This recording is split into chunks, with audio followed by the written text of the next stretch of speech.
Talking about this is right.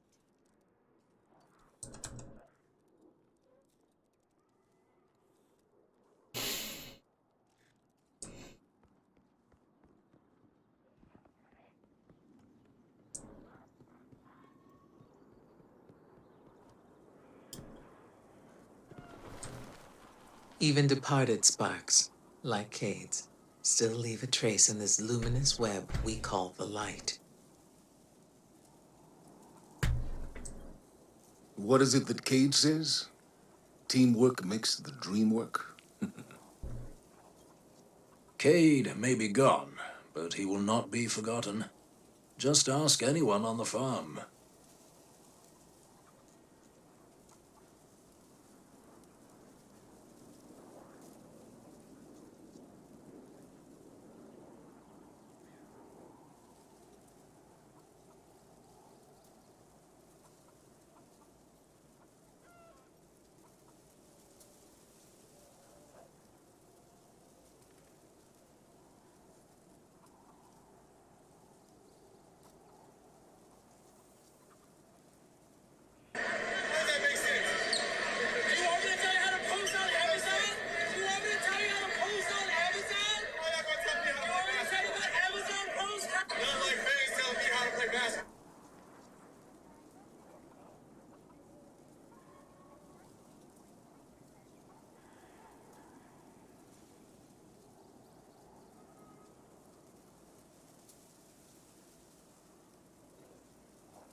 Cade 6.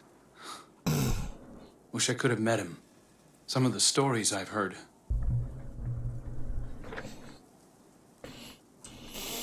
Was Cade frustrating?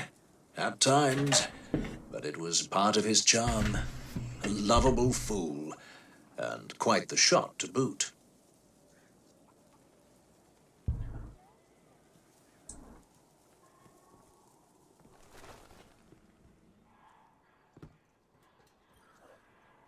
Underway. Done, done, done. All done, all done. All done, all done. A transaction to make, Guardian?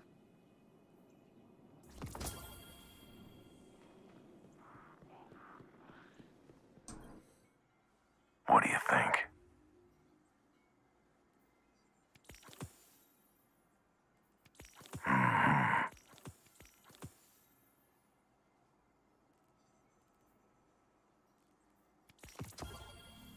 Keep it loaded. Loaded.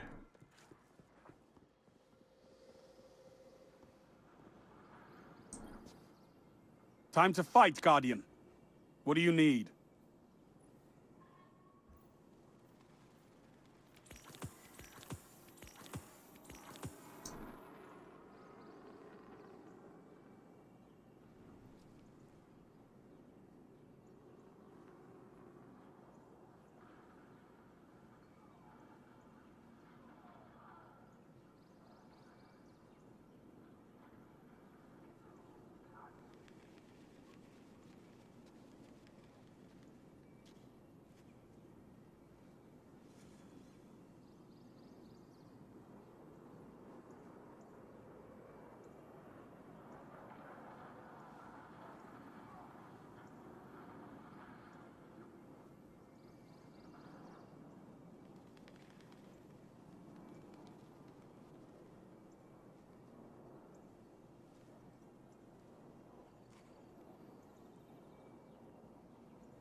Okay. Okay. Yeah.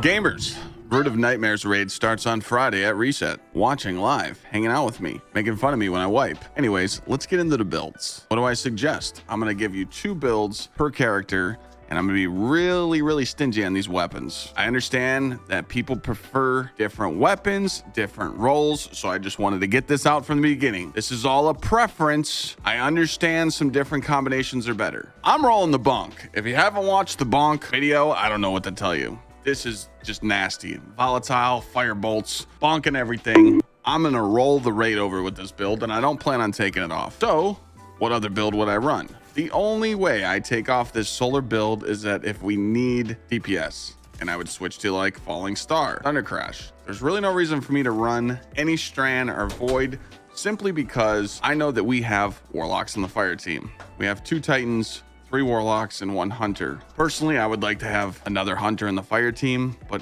we'll get into info on that, another reason why. So if we become short on DPS, and I feel like I need to use my super, there's no way that I can put on Crabman, throw on Strand, and put on Synthos and go beat a boss up, because it's contest mode. Very risky, not worth dying for it. You might be able to get some swipes in, but if the boss stops me or lands on me, I'm probably gonna die, so it's not worth the res token. So we're probably gonna stay on solar the whole time. So solar Titan, bonk. If I need to switch to damage, I'll go to Thunder Crash. I'm gonna be really quick with these loadouts. When I get to the weapons part, I'm gonna pretty much go through weapons and stuff. But right now, since I'm on my Titan, I wanna talk to you about what artifact mods are must-have, what armor mods are must-have, and then I can go fast through the other builds. Artifact mods, I don't care what build you're running. You need to have on Shatter Orbs and Bricks from Beyond. These are busted. Bricks from Beyond. If you defeat a powerful combatant with a void weapon, it has a chance to drop heavy ammo for you and your teammates. Huge. I've used this through Legendary Campaign. I've used this in Nightfalls. I've used it all week. Insane mod.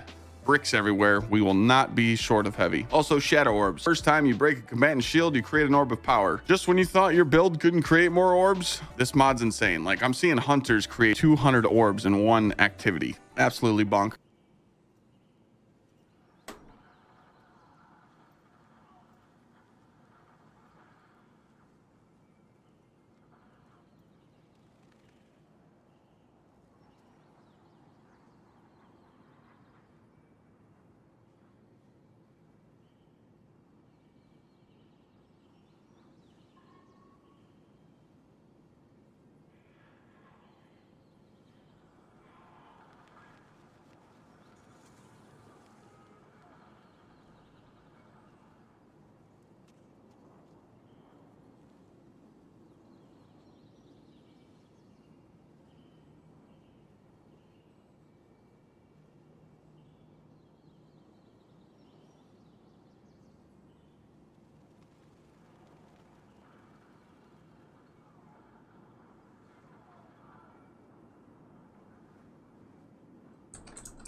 Since I'm running my Solar Titan, obviously I'm going to run the Flare Up and the Rain of Firebolts. I want to explain this mod. Not a lot of people know what this mod does, and I wanted to give people might want to get traps. I just had to point it out. So again, this is where you use your brains. Some of these never, ever take off.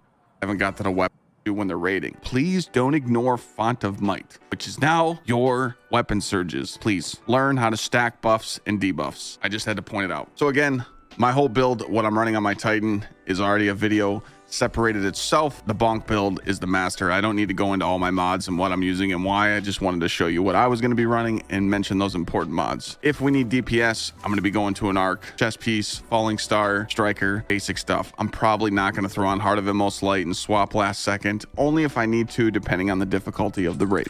Warlocks, you're up. Again, ignore the weapons. I haven't got to the weapons section of this. Me personally, though, I just talked with chat before I recorded this video. You're throwing on a Warlock if you're not running Starfire Protocol. Again, another video of this build on my YouTube. You get your well in less than 30 seconds. Your Starfire Protocol nades actually heal you. All you have to do is run ashes on assets, throw nades, do damage in your well and your empowering rifts, and you're a goddamn solar god. So I came up with the decision to have a Warlock never, ever take off this build. There's no reason to take off this build the whole raid. Now, if we're in a situation where it's like a Ralk fight and you're like, hey man, we need DPS for final stand, you got options. Shadebinder with the new exotic gauntlets are absolutely insane. This super does a lot of damage with this. You just freeze, you do the explosion, and it deals extra damage. Maybe you're like, Clyde, I'm not really feeling that. Okay, well, throw on a Nova. Throw on something for DPS. Now, if you want to get tricky, you could always throw on the Warlock Poison build, which is also on the YouTube, or Ad Clear Necrotic Grip.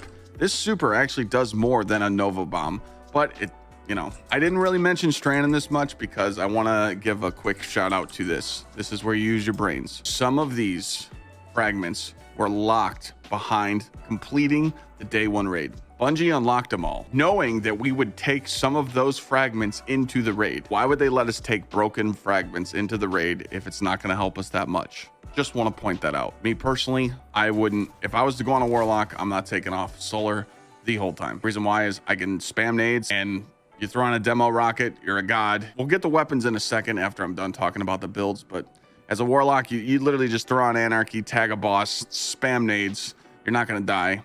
If you die in a well, friends are going to get on you. Easy on the Warlocks day one, but I'm just saying, if you die in a well, it's a little tough. Hunters, you're up. Remember, we're just talking about subclasses right now. We didn't get the weapons. I wanted to give the Gyre Falcon Hunter some love. This machine gun with Gyre Falcon is huge. When you use Divinity, right, you put a 15% weaken effect on the target. Also, it gives everybody a crit.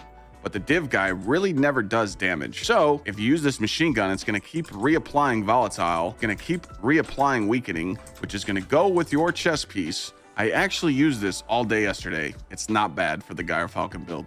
Also, you're going to actually be doing small DPS to a boss with machine gun damage, but still, I just wanted to give it a quick shout out. But again, I got two subclasses for you, Hunters. I'm going to mention Strand though too. So if there's a lot of Tormentors and you want to throw enemies up in the air with Threadrunner, you can throw on 6 Coyote. Make sure you have on Shackle Grenades. You got 2 grenades and you got 2 ways to dodge. Also, you can just suspend enemies in the air. But my 2 loadouts are going to be a Night Stalker, because people have to understand that there's only a few ways to get 30% debuffs. Tether. This is going to last for 12 seconds if you have on Deadfall.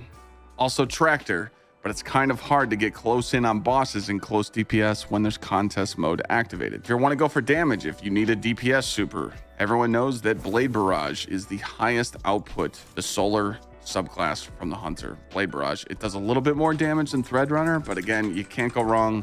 You got Star Eaters on, you're generating orbs for supers. Blade Barrage would be my way to go for that DPS. Just my opinion. Most of the time, you're probably going to be on Void. You're going to be debuffing bosses, tethering, generating orbs, playing it safe because you're going invis, but it's totally up to you. Again, I'm not going to go over all these builds because the Gyre Falcon is also on YouTube as well. So since we're on the Hunter already, I might as well mention some weapons, because now we're going to go into the weapon part of this video. Deterministic Chaos, I think it's good for the Gyre Falcon. You don't have to bring it if you don't want to.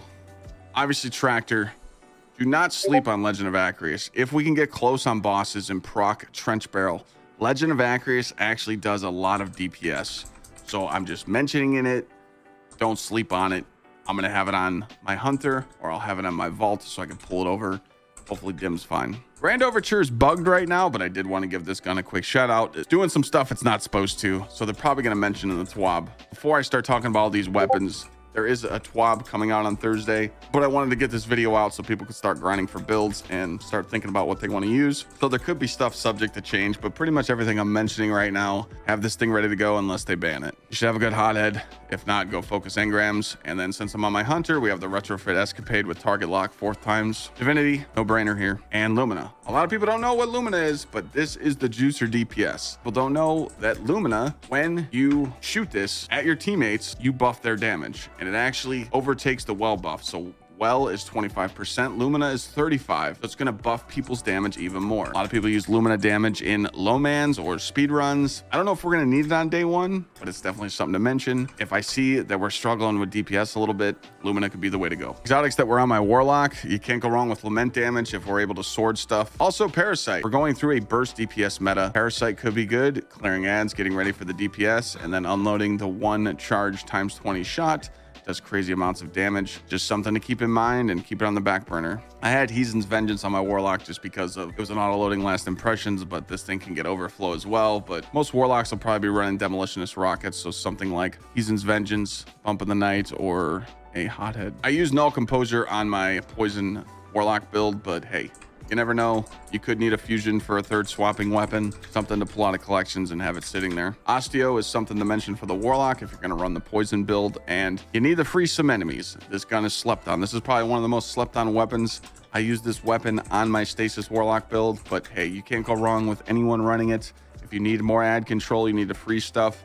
I've done some shatter damage with Volatile. It's pretty disgusting when you add Volatile and then you freeze the enemies and they shatter, they explode. So now that I'm back on my Titan, we're going to mention some of the big juicy weapons because this is where all my main weapons are going to stay. We're going to start with kinetics. Witherhoard, everyone knows Witherhoard's juiced. It's really good for swapping weapons or tagging enemies, or maybe putting down a Witherhoard and then running up with a bonk hammer. I have a blinding ignition code. A slide shot on this thing, I can just slide shoot, slide shoot, slide shoot. You can't go wrong with new content. You can either run your Riptide or your Deliverance. For me, it's situational. I like Deliverance because it has Demolitionist on it, and since I'm going to be spamming Firebolts every time I throw a nade, it's going to reload itself. But we know Riptide has a faster charge time, so it does shoot quicker, so it's up to you. Arbalist, everyone can get this gun now. Shahan has the quest. Arbalist is really good because it has Disruption Break, which brings me to Izanagi. We could be Izanagi swapping with rockets or Wendigo. We don't know, but hey, this is a big bad boy right here. Make sure you got it. I chose Secession as my legendary sniper because it's crafted. It had Reconstruction firing line. Totally situational what perks you have on this. Some people run Focus Fury, firing line. I'm going to be spamming Firebolts every time I throw a nade. It's going to reload itself, but we know Riptide has a faster charge time, so it does shoot quicker, so it's up to you. Arbalist, everyone can get this gun now. Shahan, my legendary sniper because it's crafted. It had Reconstruct my legendary, but hey, this is a big bad boy right here. Make sure you got it. I chose Secession Break, which brings me to Izanagi.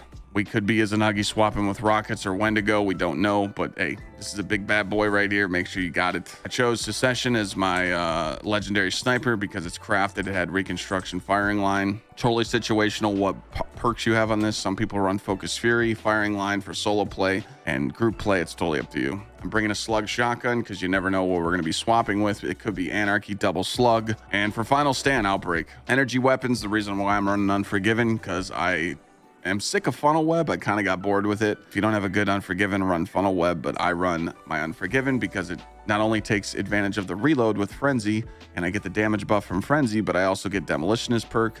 So I'm stacking that with Volatile to spam more nades. What if we need to play a long range? Well, I got a Vouchsafe on. If there's a meta where we need to triple swap weapons, such like this, I chose Cartesian to put on, but you can also put on a wave frame or a grenade launcher as well, something like Empty Vessel. Forbearance is one of the best grenade launchers, wave frames in the game. Can't go wrong with bringing something like this. If you're running a solar build, Callus Mini Tool, spreading incandescent scorched targets. If we go into that meta where we double slug with Anarchy, I chose first in, last out. Zur actually just sold this, but auto-loading Vorpal is definitely something you want to look at for a roll. If we need to throw on double special to get more heavy bricks, because we are in heavy ammo poverty, when I pick up a heavy brick, I also get ammo for this weapon as well. There's mentions of a Cloud Strike Wendigo meta. This thing's absolutely nuts. I actually have to finish this catalyst before Friday. It gives it triple tap. But again, it is good DPS. Swapping Cloud Strike after you fire a full magazine and switching to a Wendigo with auto loading is absolutely not bad DPS. So now we're gonna go down to the heavies. We have Wendigo. Obviously, if you don't have one, you can go. If you don't have a Wendigo, you can go to Zavala and focus it. Also, if you don't want to do that, you can actually just buy the Regnant out of collections over and over until you get auto loading explosive spike as well. There's a lot of copium with this weapon. Everyone says Two-Tailed Fox does the most damage. Well, from what I've seen, it's just like another chill clip rocket launcher. Someone in the fire team can use this. If one person uses it, it buffs their damage. Galley, enough said. Gallahorn breaks the game. It buffs all the rockets. You never know. I might have to be on buffs, so I might have to throw on Gallahorn for my team. I'm prepared for that. I'm going to be bringing this hothead in. This is the one I'm actually going to be using. I have impact casing, field prep with explosive light. I feel like if I need an auto loading explosive light, I can pull that out of collections, but having 10 rockets with this is insane because I have field prep, and when I rally, I'll have double arc reserves on, so I will have 10 rockets. I'm ready to roll with that. Bringing the other half sword because everyone knows there's jump puzzles. So if you're not throwing on Strand to grapple jump puzzles, I'm just going to throw on the sword and throw on line rampants and sword fly across the jump puzzle. Anarchy, enough said. Just got a 20% damage buff this season. It's going to work well for every build. Consistent damage, especially the warlocks. Sleeper's doing a lot of DPS as well. I've seen some videos of Sleeper absolutely melting bosses. I'll be bringing this for DPS. Xenophage, this is for people that want to work on ad clear, buff with your solar damage as well. And if someone has div on, you can actually get a higher crit bonus now because Xenophage damage did get changed where some of it does do crit damage. I know there's going to be some tormentors, so if I don't have a machine gun on, Cataclysmic will do the job with bait and switch. Machine gun and a linear could be really good for tormentors, and that's up to you. Gamers, hopefully all this information, if you made it all the way to the end, I know I was talking a lot. I hope you guys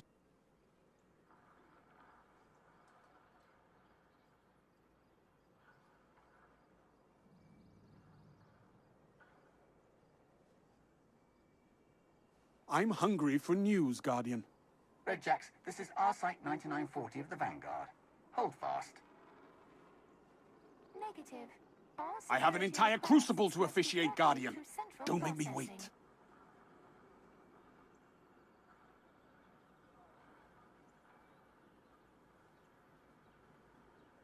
Register. Scheduling tasks.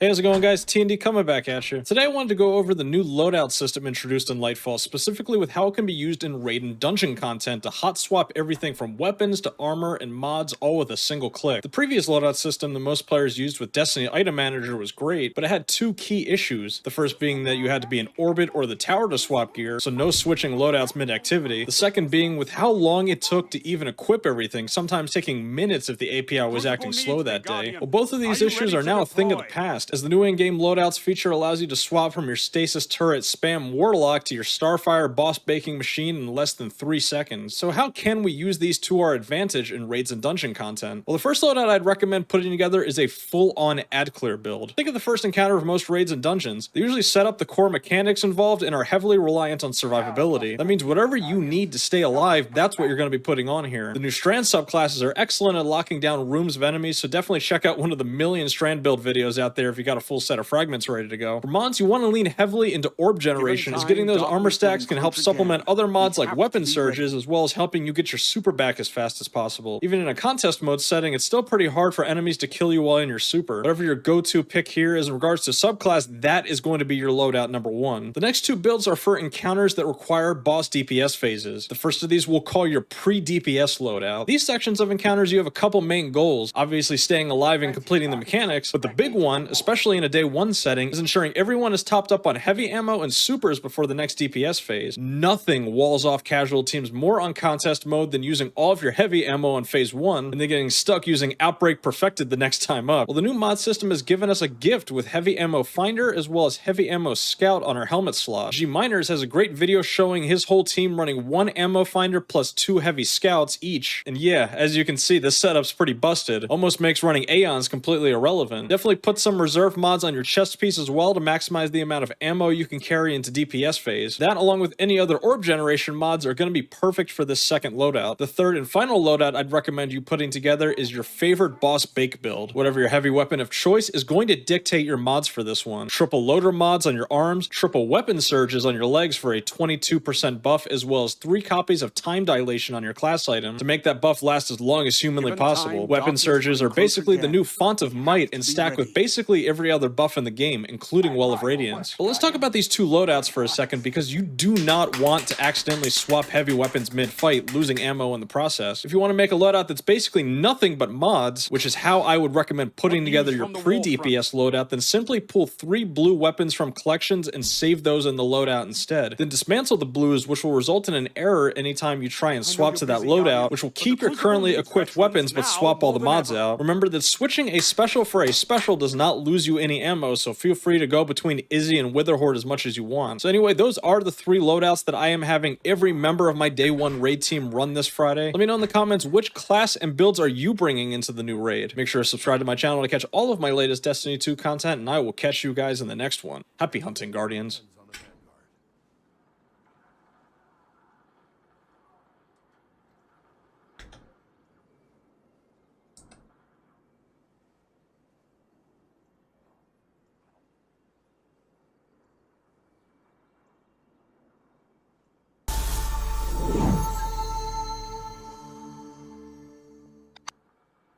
What is up, guys? It's your boy, Rick Kakis, and Given time, darkness will encroach again. We have to be ready. Yo, what's going on, guys? It's G-Miners here, and in this video, I'm going over my full day 1 loadout, going into the day 1 raid for Root of Nightmares, which is coming up this Friday. Okay, so starting things off, this is what I'm going into the raid race with more than likely. I might switch out Egger Scepter for Riptide, but these are just super good to start raid races off with. You have a ton of ad clear, it helps you get to the first encounter super fast, and then I'll probably just be on the Starfire build the entire time. So that's what I'm loading in with, but that said, the kinetic slot, we also have Izanagi's Burden. This is great for DPS rotations, which I will cover later in the video. Submission is super good. I won't be using primaries too much during the raid race unless I need them for champion stunning, but Submission is one of the best SMGs. Succession is one of the best snipers just because of reconstruction. I personally like Vorpal on my roll, plus this is craftable so it's easy to get. Heritage, same exact thing. It's a solid slug shotgun and 100% craftable. Arbalest is extremely strong. It has high total damage output and it can be used in swapping rotations similar to Izanagi's Burden. I personally will probably be using this over Izzy during most of the raid race because during the mid game where you're going up against tankier enemies and champions, it's great for anti-barrier, it's good against shields, and it has way better ammo economy. Witherhoard is still going to be great to have up even after last season's nerf. Only one person should have this during a damage rotation, but it's still great for ad clear. I do have a blinding auto-loading GL. I don't think blinding is really worth it, but I have it just in case I need the crowd control. And then Osteostriga is one of the best primaries to bring in. Once again, I probably won't be on primaries too much, but I have this just in case. I just have the rest of the weapons stored here on my Titan to make things quicker. Riptide with Chill Clip is one of the best weapons in the game. If I don't load in to the raid with Egger Scepter, this will be what I'm on, and I'll have this ready to hot swap to either way. I do also have a roll with Frenzy, which is better for damage, and Lead from Gold, which has slightly better ammo economy. Not that it's really needed because you can do infinite special finishers.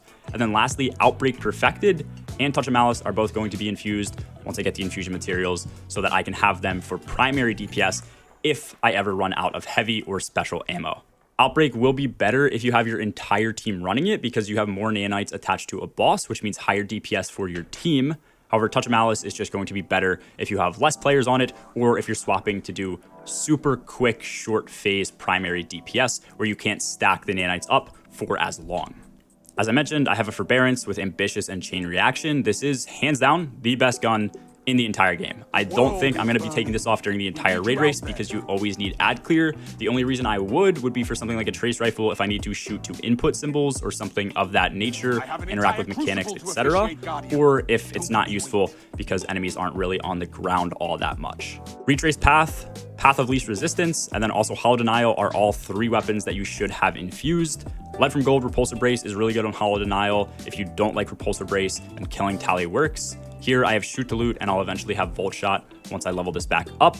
And then here I have Subsistence and Incandescent. Deafening Whisper or the new Harsh Language Waveframe, along with Explosive Personality, are both great, just different burns and different roles if you want them for that reason. And I will also have up Salvager's Salvo, but I don't realistically think I'm going to be using that a whole bunch.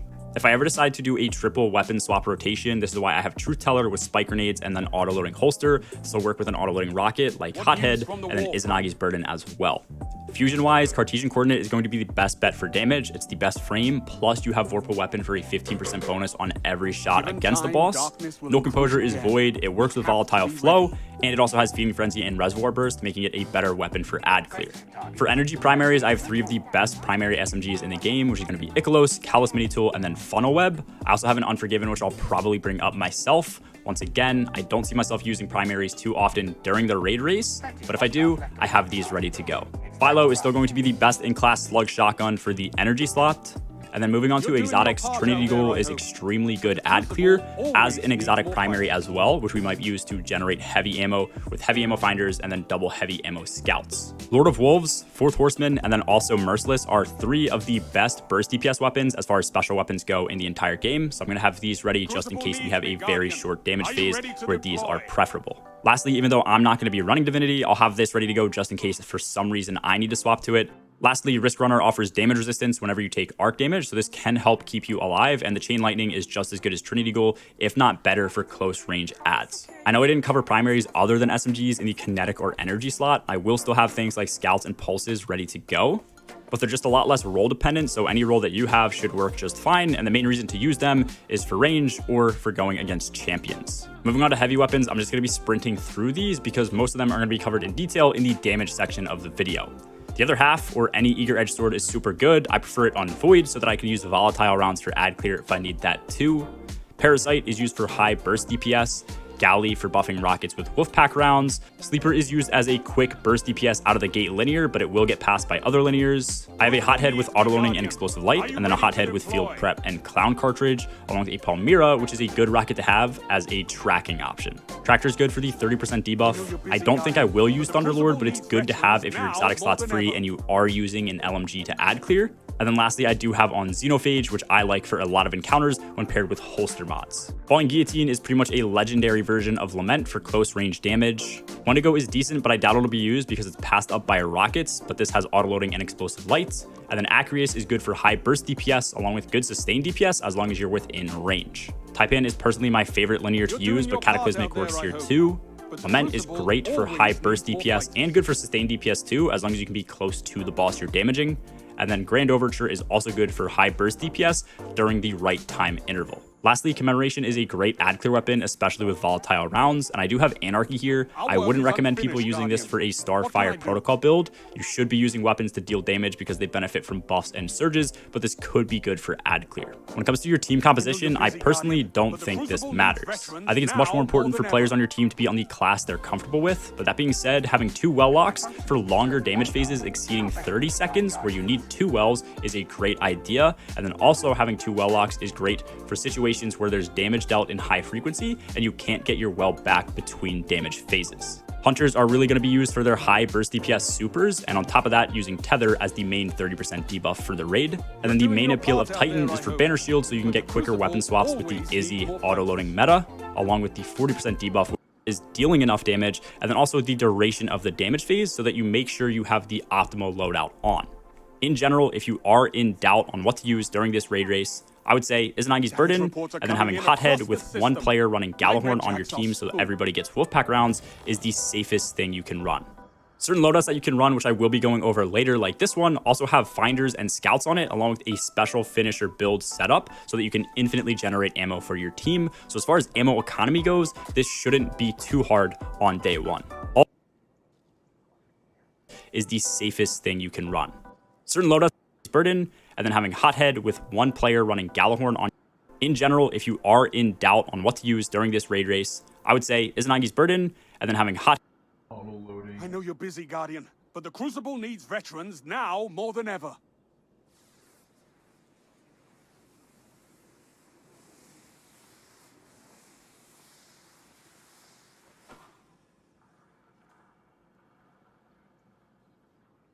What news from the war front?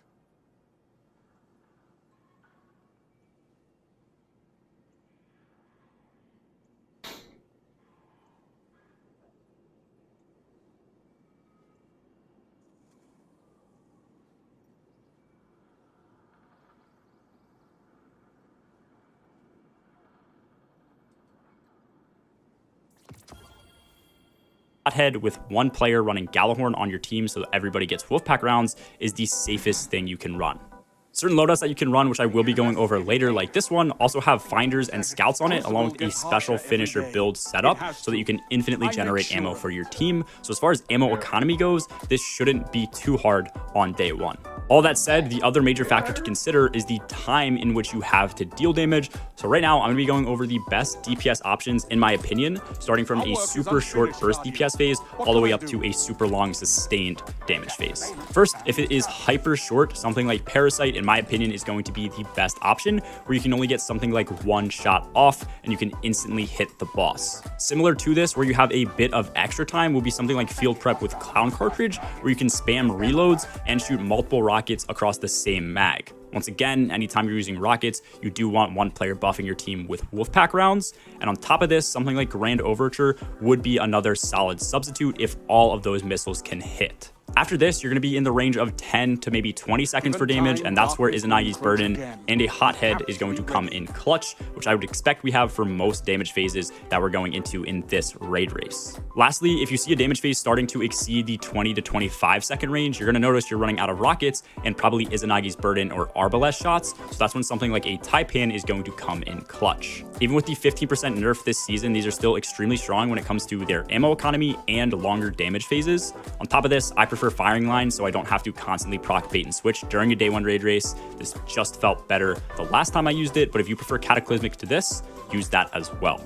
I will also mention that certain bosses in the game take more crit damage than others. A perfect example of this is Kali in the last Wish raid. For that reason, since linears hit extremely hard in the head and they don't do too great of body shot damage, that means they're going to scale up even higher against a crit based boss, making this probably better than running something like a rocket. If a linear ends up being a good fit for the style of the boss fight as well, where they're super rangy, they're moving around a lot and you want shots to instantly hit, but it's also a shorter damage phase, I think Sleeper Simulant is actually better. This will have pretty good out the gate damage, but then it'll eventually fall off after you start reloading multiple times. And then finally, if we have a melee type boss where you need burst damage or probably even sustained damage, I think Lament is going to be the play. It's extremely good at damage, it's great at its DPS, and it tends to be pretty ammo efficient, plus the combo is super easy to pull off. Moving on to damage phases and the setup you want, make sure you have a buff, a debuff, and then weapon surges.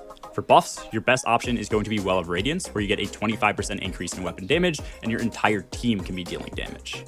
Along with this, I think Banner Shield is also super strong. This is a 40% buff, which is much larger. However, your Titan is not going to be able to do much damage. That being said, you do get increased handling, making your weapon swap speed even better.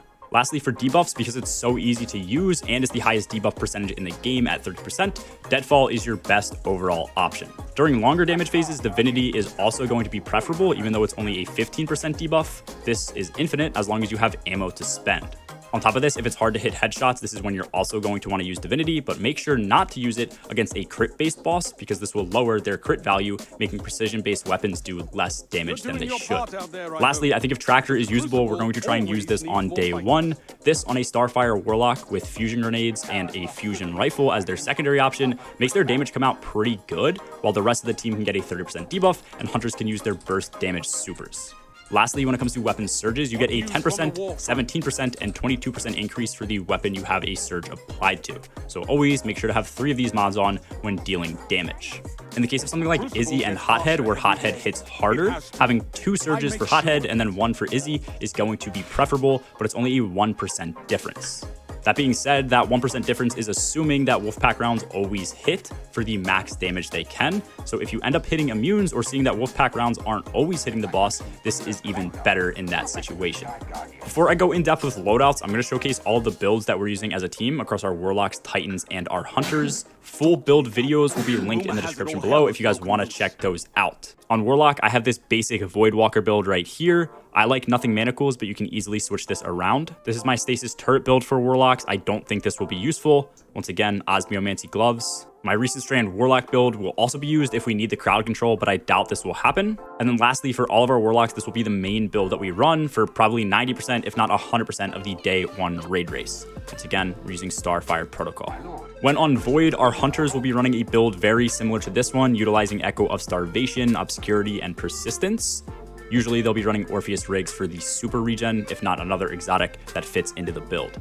If we don't need the debuff for boss phases and for ad clear encounters, then they'll be on Gunslinger with Blade Barrage, making sure that they have Ember of Beams on so that their super projectiles all hit. And this will obviously be with Star Eater Scales. And the exact same build is going to also work on Arcstrider with Gathering Storm. This will be slightly more damage, but only one player can utilize this because Jolt only works and applies to bosses for one instance. Lastly, our one Titan will typically be on Sentinel. This will be Sentinel Shield when blocking for damage phases, otherwise they'll default to Word of Dawn when using this with Heart of Inmost Light. If we do need the crowd control for tankier enemies, then Berserker with Suspend and Woven Mail will be used. Here, Heart of Inmost Light is probably the best exotic you can run, or Armamentarian. The last and most important thing to take away from this video should be loadouts. I have 3 loadouts ready to go into the day 1 raid race. I have this first build, this second build, and this third build right here. All of which you can see I'm staying on the Solar subclass when I switch, which is because I think that's the build I'll be on for the most part. That said, if you look here, I have all of my abilities ready to go. My grenade's recharging because I just swapped back and forth from Starfire. But if I swap again, doing something like this, all these builds are randomly getting reapplied.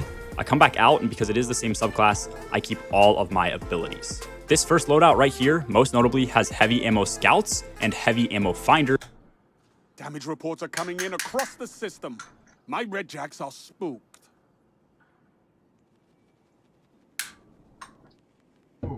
Crucible gets harsher every day.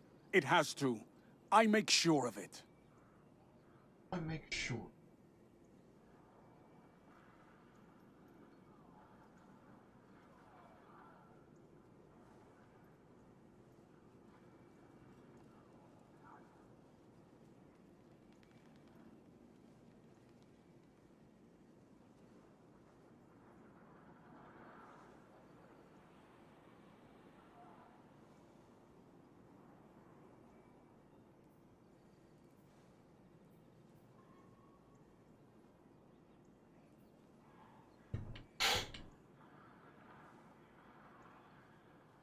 Crucible needs me, Guardian. Are you ready to deploy? Your system may be faulty. Suggest diagnostic to check for any compromise in programming.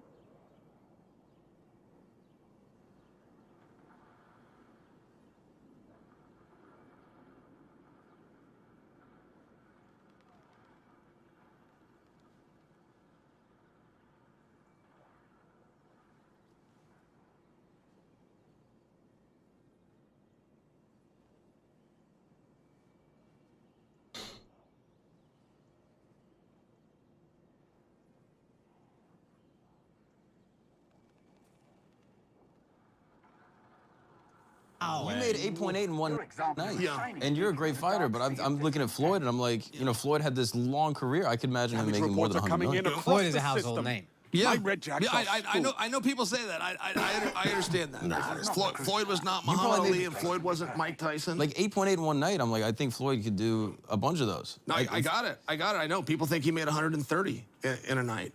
I'm sharing with you he didn't. Huh. Yeah. And no boxer has. No boxer's ever made 130 million in one night. This is silly. I think they even claim more than that. Yeah. I think they claim when Floyd fought, what was the biggest one? Was it Pacquiao? Yeah.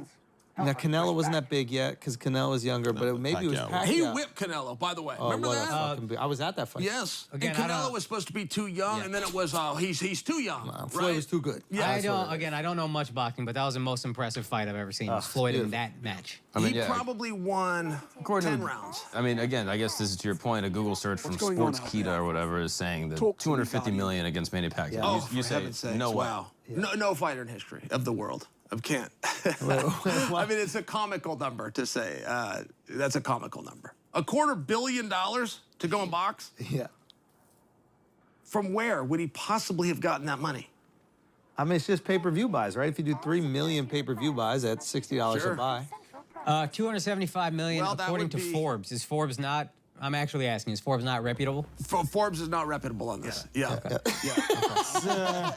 Yeah, not on this. No. They have no way to know. That's all I'm There's sharing for you. so- Yeah, I'm sharing for you.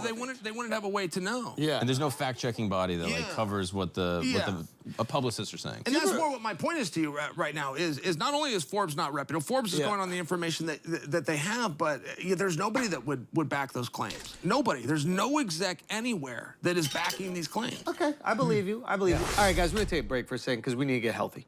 Simple as that. We need to get healthy, and we can do it simply. We can get those vitamins, we can get those minerals, we can get those nutrients in our body in a simple way. And Athletic Greens is gonna help us do that. I started taking AG1 because I hated taking pills, vitamins, and all this other nonsense, okay? But I still wanted the supplements that are gonna make me feel good, and if they can taste great, even better. This is the best option for easy, optimal nutrition out there. You take literally 1 scoop of AG1 when you're absorbing 75 high-quality vitamins, minerals, whole food source superfoods, probiotics, adaptogens, all of it, they're gonna help you start your day right. It's sustainable routines like this that are key, okay?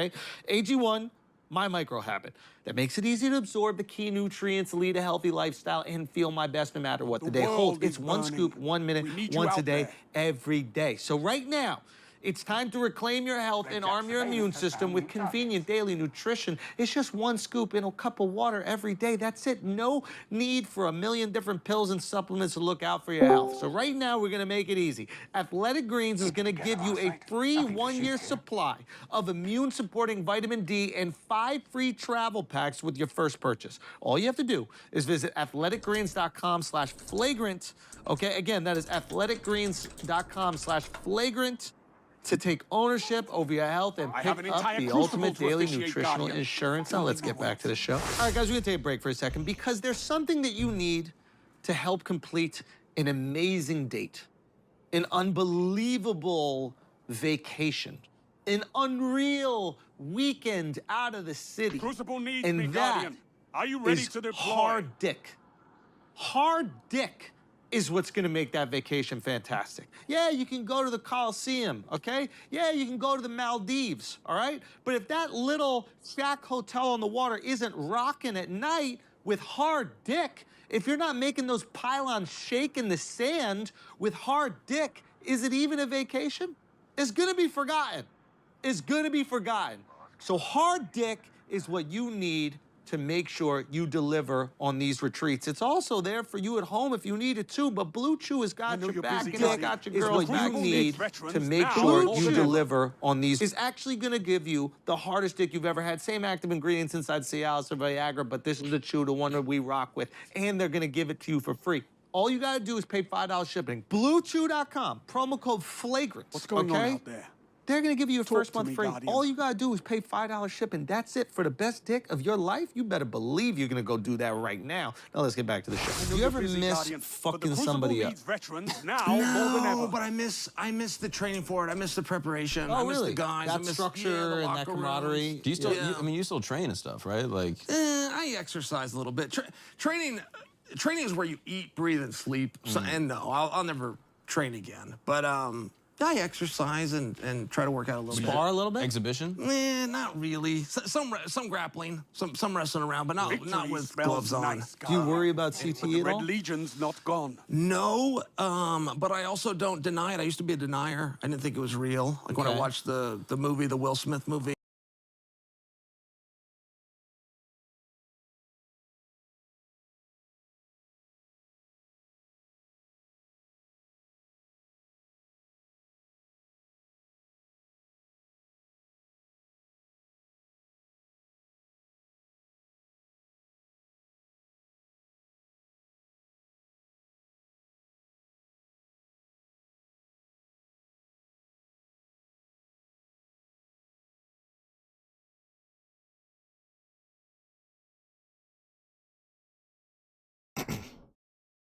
Hello.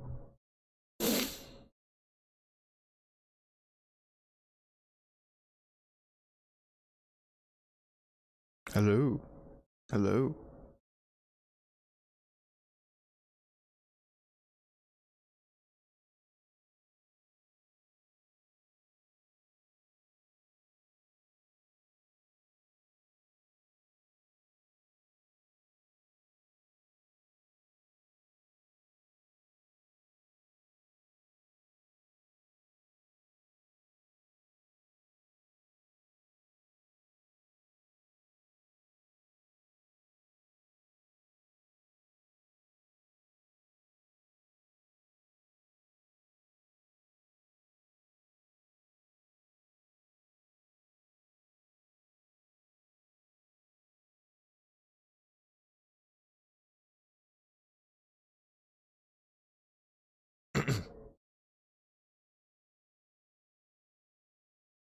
got to have tons of groupies, you know? If he wanted to have them, for sure. Yeah. Like, he could.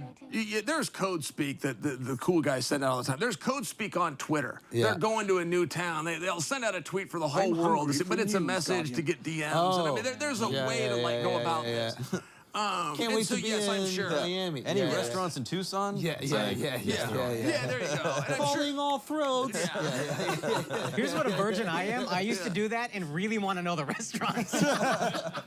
So girls trying to suck your dick, you're like, whoa, this is a barbecue? What are we doing? So what happens with the Izzy Pereira fight? What do you think about that?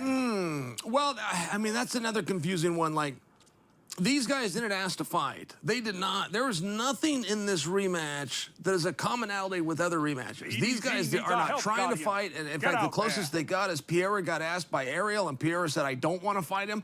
I came here to beat him. I came here to stop him. I came here to show the world. But I've done those things. Give me a moment. I'll leave the division. He can then take back over me. He did the reverse of trying to fight him, and then said, but he did do me this favor, and I will return it. If he wants to fight me, I'll fight him. But that was a demotion, and Izzy never stepped forward and said he wanted to fight, and then all of a sudden one day it gets announced. And, you know, if you're in my spot, you are kind of shaking your head. What are we doing here? Well, Izzy was always saying he wants it back. I think he came here and said, I get the point that we're going to give Izzy a chance to be, but what if Izzy does? That we got to give him another rematch. Yeah. That'll make the fifth time these guys have fought. Like, at some point, this is getting weird if they're not asking to fight. I've never seen Izzy do that. You guys, please correct me if I'm wrong. I've seen him be a man when somebody's asked him about it. Of course, I'd like that rematch. I'd like to. He never demanded a spot on the show and said, before we get going, I want a rematch. I've never seen him do that. He came on here and he said he wants it. Okay. He came right after the fight. Yep. But you seem to not. Well, I'm for it. I'm just suggesting for you there's not a lot of commonalities to other rematches. And moreover, what do we do if Izzy wins? If Izzy beats him, what do we do? Yeah. Okay. I mean, at some point, these guys have got to say, hell, this was Volkanovski's problem. Volkanovski didn't burn his boats, right? He didn't burn his. He stayed champion at 145. He knew, I can go back. If this doesn't go well, I can return. And if Volkanovski would have said, no, take the belt. I'm done and I'm not going back. This is where I'm going. I'm burning my boats. No way home. Yeah. He would have beaten Islam. And it's the same problem that Izzy had when he went to 205. He didn't let the belt go, so he knew he could return home. And I just share that for you. If we're going to just keep matching Pierre and Izzy, there's no point to it. They both need to come out, and Dana. All three of them need to come out and make it perfectly clear to the world, this is for keeps. This is for keeps. I don't care if you've beaten him 4 times, 5 times, knocked him out twice. I don't care if it's 100 apiece. This is the one. April 14th, all the more. I will never book this fight again. Do you understand me? He has to do that. Oh, wow. What are we doing here? Interesting. We're just going to keep having these guys fight. You want the stakes. You need scarcity. I just don't know what do we do if Izzy beats him? Yeah. You can't not have the third match. That and if you have a fight. third match, goddamn, nobody asked for the second match. Yeah. Well, I think They people just are interested in the didn't. second one. Because I think the fight, you had Izzy winning the fight. For sure. You know, I think that was easy, clear victory, and then he gets caught. For sure. And that's what heavy-handed people do. They catch people. But still. It's the second time, though. That's right. I mean, that he got caught. Yeah. Because some guys, there's an urgency, right? Yeah, the urgency turned on in that fifth. Yeah. Which appears to, it appears now that he's done it 2 times in a row, 3 times altogether, it appears for Pierre that he operates best when the barn's in sight, when he has an urgency. You know, it's very scary to see him turn to Glover Teixeira and do the math. Hey, this is the 5th round. I'm down by 4, right? Okay, I must knock him out. That was a very chilling thing. I've gone into 5th rounds before, and I mean, I'm so exhausted, I could never have a conversation. If my coach was talking to me, I wouldn't have been able to hear you. I mean, you were so tired out there. And then he walked him down. And this wasn't like a Michael Moore and George Foreman situation. I mean, he walked him down, boom, boom, boom, and found these shots. It was scary, but it just lends more to my point that he had an urgency. He knew this was it. It's the second time. It's the way that he works. And Izzy now needs to have that same urgency. And Dana needs to step in and help this. This is it. I don't care if they've gone 5 times. I don't care what the score is. This is it. Until you have that, you're just going to have Volkanovski and Islam again, where you got a guy that goes out and he overperforms, but he can go back home anyway, which he planned to do from the time that he signed this contract. There's no urgency. That's just human nature. You ever been afraid of somebody? Yes. Who? Afraid of somebody. Damage reports are coming in across well, the system. I mean, I have my pride. I don't know if being afraid of somebody would have ever stopped me from going through with it, but there's been some times when have I've an left the entire locker room and crucible to known officiate, I was Guardian. a lamb. Yeah, going to slaughter. Yeah. Can you name who? I did not think I was going to beat John Jones the night that I fought John. And you just accepted for the fight example. anyway. Yeah. Yeah, I mean, that was just a hard one where I just watched him and go, man, that guy's good. And it was okay to look up to John. It was okay to admire John because I was in a different weight class. I was an 85-pounder. He was a 205-pounder. I'm 32 years old. He's 19. I'm never going to see this guy. So to sit and admire and see some of this, see him catch legs and spin elbows, see him come to uppercuts and to flying knees and then go and try to copy and emulate that stuff, I was safe because I'm never going to have to deal with him. All of a sudden, I'm a 205-pounder and they got me in a world title fight. Here we are on the Ultimate Fighter. Now I'm walking out to fight John. And so I mean, it is one of those spots. I fought Fedor one time, and I remember my that. confidence was a little bit lower. And then what does that? Yeah, what does that feel like? You're going to this fight that you think you may lose. Yeah. You're leaning into that loss. Oh yeah, or you know whether it's the loss or not, you know for sure there's going to be a painful experience, right? Like you're thinking about the actual pain. Yeah, no matter who gets their hand raised, this is going to be a painful experience. There's going to be a long, painful experience. Let's get this started. And how do you get your brain Somebody to say accept go. that? Yeah. I don't know. Those things, they never would have been a reason for me not to do it. Failure. Whatever it was in life. I never would not do it for fearing that I was going to fail. I told you, I never win anything with very much confidence, but I can't really think of very many things in life like that. I think that's a bully's mentality. To only do something that you know you can conquer or fight people that you know you can beat up. Or I've never understood that. That's part of the draw for me. For some people that would turn off failure or you're going to get beat up, that would turn me on. I would be more attracted to try it then.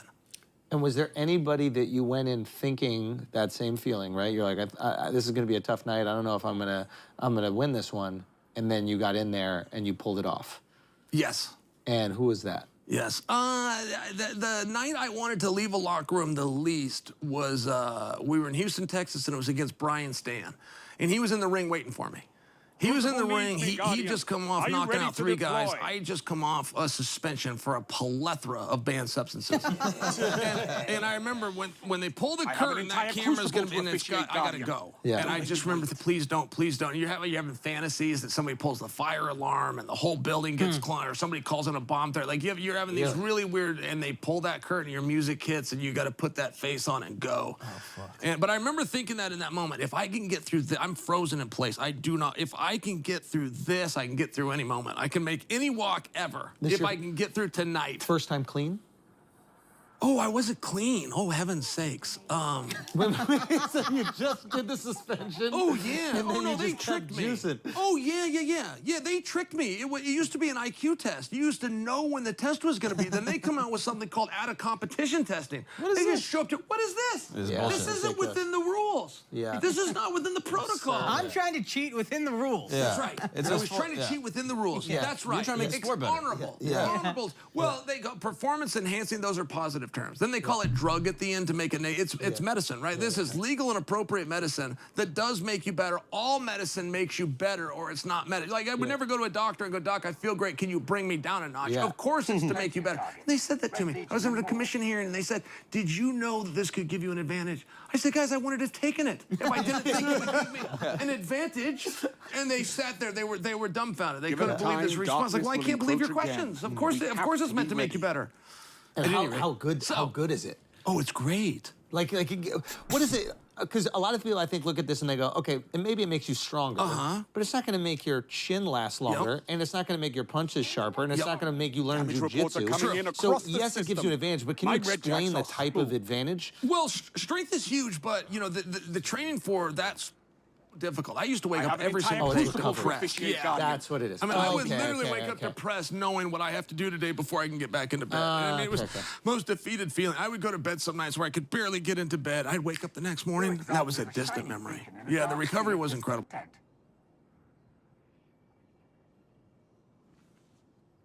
Such a hard worker. Like, well, there is a little bit of a truth to that, but yeah, bigger, stronger, faster in that order. But they got some performance enhancers. If the world understood what LeBron did, like other basketball players will hear what LeBron does and go, well, yeah, but that doesn't matter, right? It's like a baseball player and you're hitting a stick out of the way. It doesn't matter. It's like, no. If you knew what these performance enhancers did, then you would know why it does matter. What do you think he's there's doing? only one. We have the same drug guy, if you will. I know exactly what he's doing. But there's only one golfer. Please tell. There's only one golfer. I'm not going to, but there's only one golfer that follows the big three. And the big three is EPO, growth hormone, testosterone. That's the Lance Armstrong diet. There's one golfer, but it's Tiger Woods. Like, yes, it does matter. People will say it all the time, it doesn't matter. John Daly won it. It's like, it matters. Trust me that it matters. EPO matters. It's the reason LeBron takes it. It matters.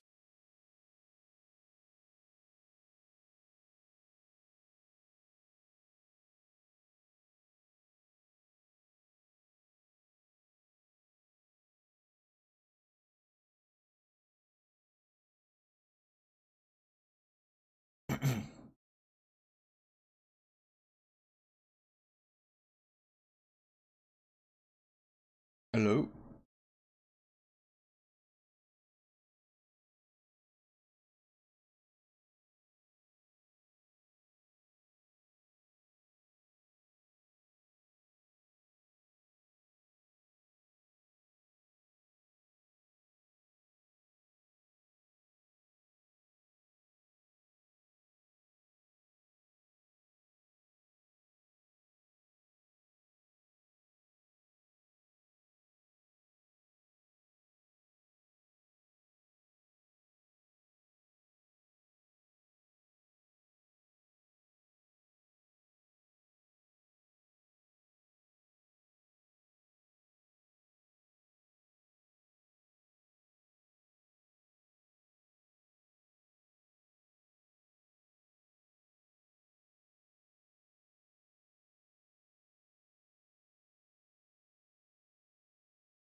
Desktop audio.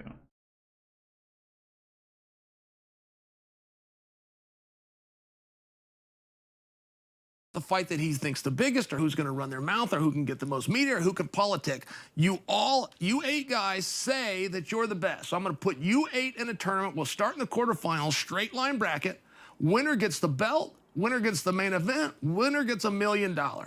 And the 8 baddest dudes step forward. He got 4 guys that are former world champions to step forward. One guy just got pulled out of a tournament named Sidney Outlaw. They put Brent Primus in, who's a former world champion. So now they got 5 world champions, not to mention the favorite. So they got 5 world champions. None of them are the favorite, are supposed to win it. McKee's supposed to win the whole thing. But we're going to start this off. We got Usman versus Benson Henderson, the UFC champion. Usman is Khabib's cousin, undefeated, 16-0, reigning champion. I know I'm jumping around, but there's a lot of moving parts here, and And I think for any promoter, Scott Coker is the one in this case, that has the courage to put a straight line bracket and bring an actual architecture. It's not about who talks the best. It's not who's got the fanciest promoter behind the scenes. You 8 guys start in the quarterfinals, play this thing through till we're done, and one of you gets the belt and $1 million. And they're going to start on March 10th. And look, guys, if you're betting on this weekend's Bellator fights, or if you're betting on absolutely everything, you know that you're using betonline.ag. You already know if you're watching this podcast, you listen to this podcast, that's the one that we rock with. It's plain and simple, and I'm going to tell you exactly why. Because they're going to match 50% of your initial deposit bonus up to $1,000. That means you put up into a G in there. If you put the G, you get $500 extra to gamble with. Why would you not do that? If you're already gambling, why don't you take free money to gamble? This is an absolute no-brainer. BetOnline.ag. Make sure if you're throwing down while you're watching some dudes throw down, it's with BetOnline.ag. And make sure you use that promo code Flagrant to get that extra free cash. Now let's get back to the show. So the story is the $1 million. Story is the $1 million and the title. Needs our help, Guardian. Get out there. But the $1 million is exciting, right? That's the why. Yes, but I'm just trying to understand what we're going by. It was just something so authentic. There was just something so sincere, so sincere about the way your face. Well, yeah. Okay. So the story. So the story is the $1 million. I'm just trying to put it through the Chael Sonnen, it's true. face heel story arc here. The why. The why. Yeah, because I'm trying to, and it makes sense because I think that, was it the PFL did like $1 million tournament thing? I paid attention. Sure. I'm like, wait, there's $1 million on the line. And for me, the $1 million changes someone's life. For sure. That's what $1 million does, right? It's like, okay, there are these guys that they're struggling, they're fighting for how much money, who fucking knows. And ideally, they don't play up how rich they are, because the more rich they seem in the promo towards the $1 million, the more useless the $1 million seems. For sure. But if all these guys are working at Home Depot and then come out afterwards and they can barely make their car payments and all of a sudden $1 million. Yep.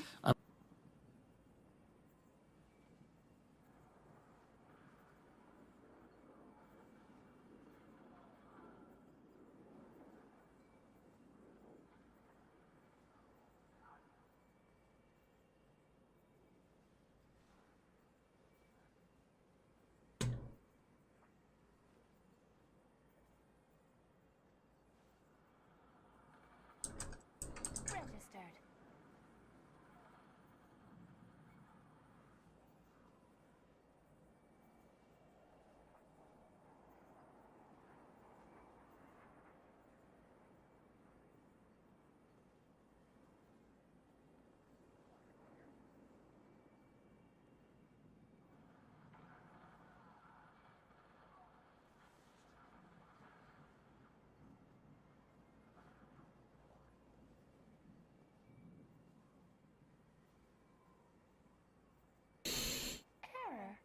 I'm hungry for news, Guardian.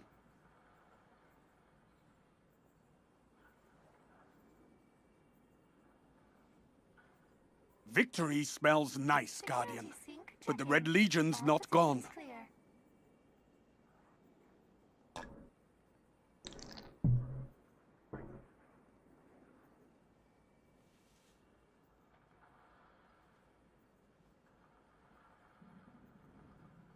Plenty of targets. Red Legion and more.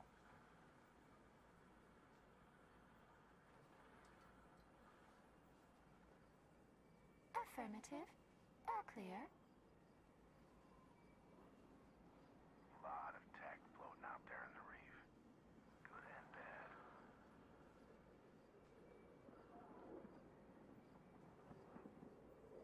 bad. Our work is unfinished, Guardian.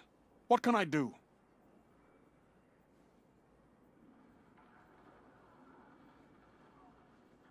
Victory smells nice, Guardian. But the Red Legion's not gone. No disturbances to report.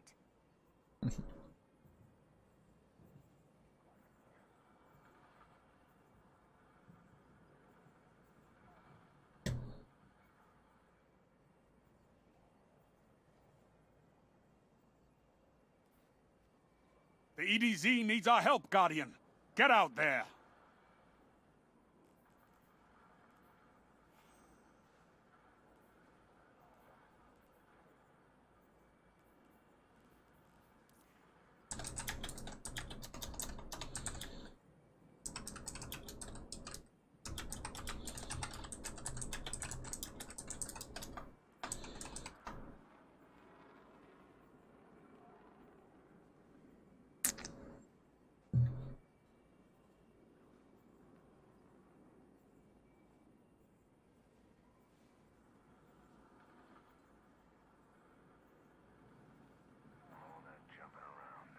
What news from the war front?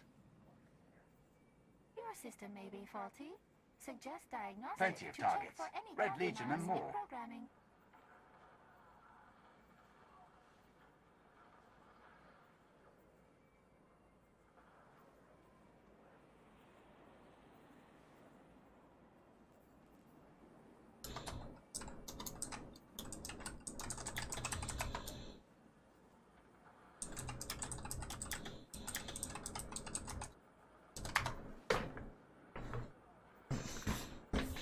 Victory smells nice, Guardian. But the Red Legion's not gone.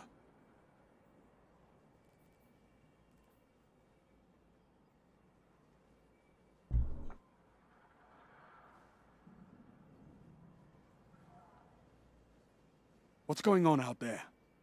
Talk to me, Guardian.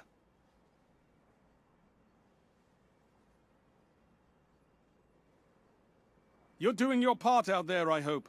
But the Crucible always needs more fighters.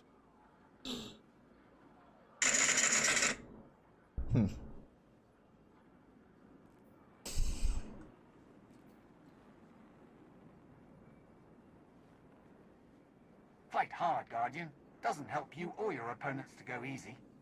Yo, what's going on, guys? It's G-Miners here, and in this video, I'm going over my full Day 1 loadout, going into the Day 1 raid for Root of Nightmares, which is coming up this Friday. Okay, so starting things off, this is what I'm going into the raid race with more than likely. I might switch out Egger Scepter for Riptide, but these are just super good to start raid races off with. You have a ton of ad clear, it helps you get to the first encounter super fast, and then I'll probably just be on the Starfire build the entire time. So that's what I'm loading in with, but that said, in the kinetic slot, we also have Izanagi's Burden. This is great for DPS rotations, which I will cover later in the video. Submission is super good. I won't be using primaries too much during the raid race unless I need them for champion stunning, but Submission is one of the best SMGs. Succession is one of the best snipers just because of reconstruction. I personally like Vorpal on my role, plus this is craftable so it's easy to get. Heritage, same exact thing. It's a solid slug shotgun and 100% craftable. Arbalest is extremely strong. It has high total damage output, and it can be used in swapping rotations similar to Izanagi's Burden. I personally will probably be using this over Izzy during most of the raid race because during the mid game, where you're going up against tankier enemies and champions, it's great for anti-barrier, it's good against shields, and it has way better ammo economy. Witherhoard is still going to be great to have up even after last season's nerf. Only one person should have this during a damage rotation, but it's still great for ad clear. I do have a build videos will be linked in full build videos will be linked in the description below if you guys want to check those out. On Warlock, I have this basic Voidwalker build right here. I like nothing manacles, but you can easily switch this around. This is my Stasis turret build for Warlocks. I don't think this will be useful. Once again, Osmiomancy gloves. My recent strand Warlock build will also be used if we need the crowd control, but I doubt this will happen. And then lastly, for all of our Warlocks, this will be the main build that we run.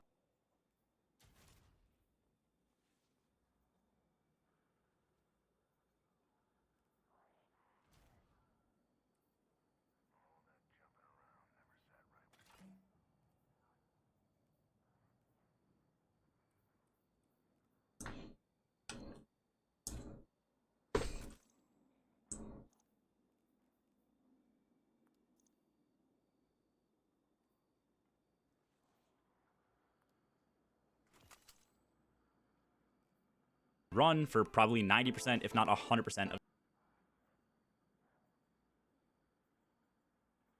That smell when you crack heavy ammo open. Sublime.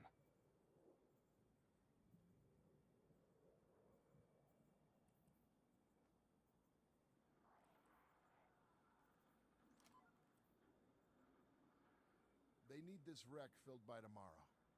No disturbances to report.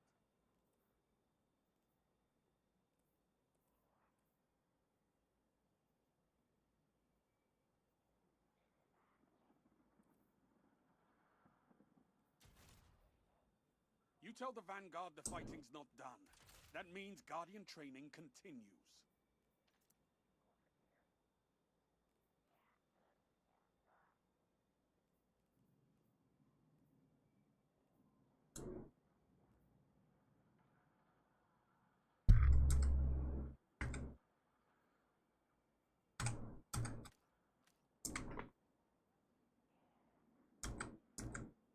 The universe is getting dangerous, but it's nothing a few surgical strikes won't fix.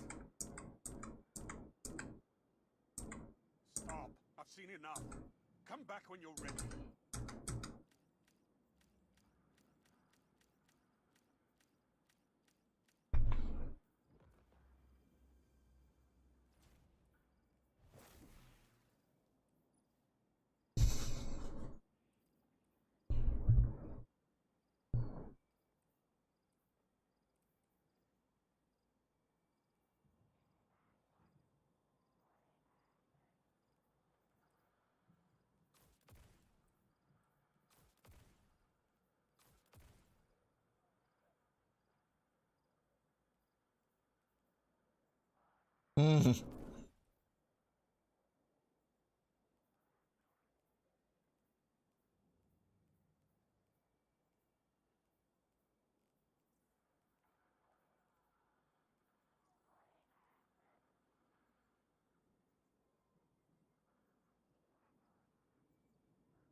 Plenty of hostiles left to fight, Guardian.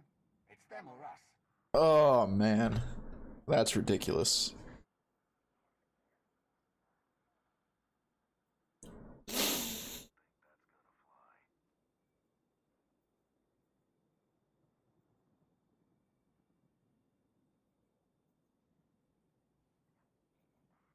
Oh, you gotta be kidding me.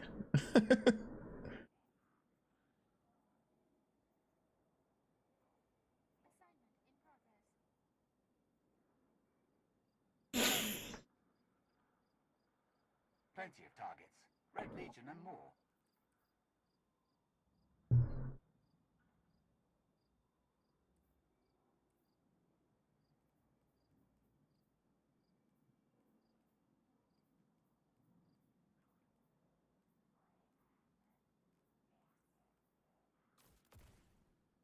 Oh, what's a fire? A luminous concentration of solar energy when picked up fires by.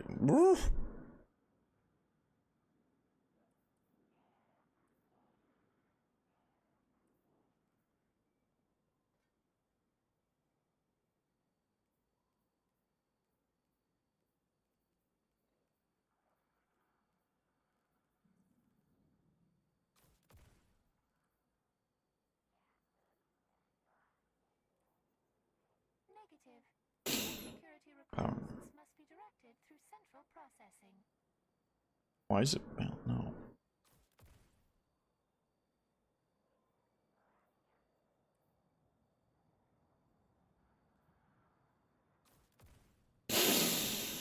Wow.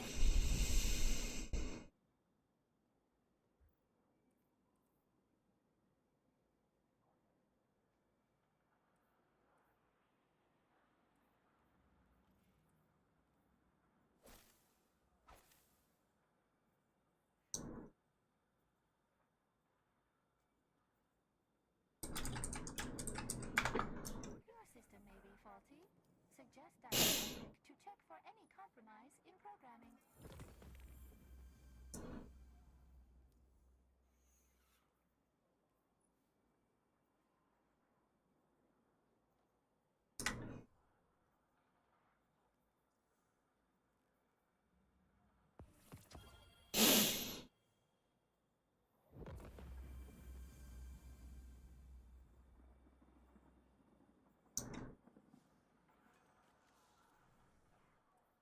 Oh man, let me fucking.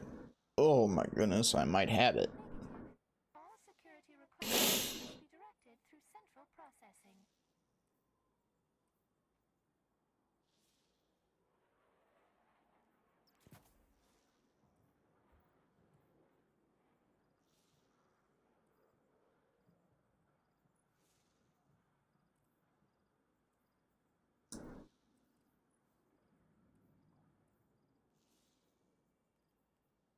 Red Jack surveillance has found new targets.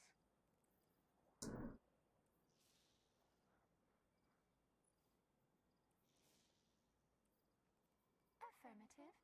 All clear. The universe is getting dangerous, but it's nothing a few surgical strikes won't fix.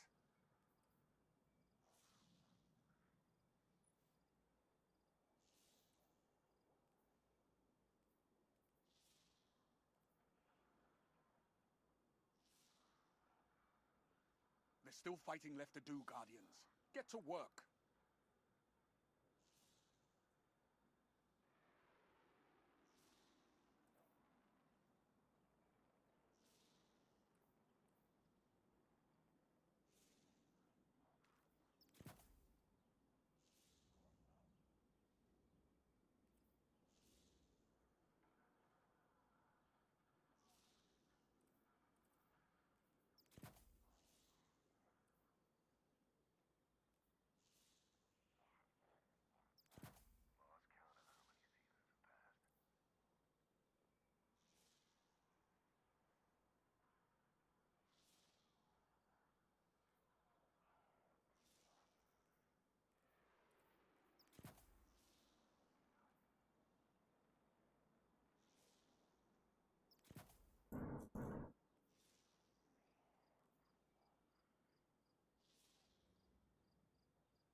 System diagnostic complete.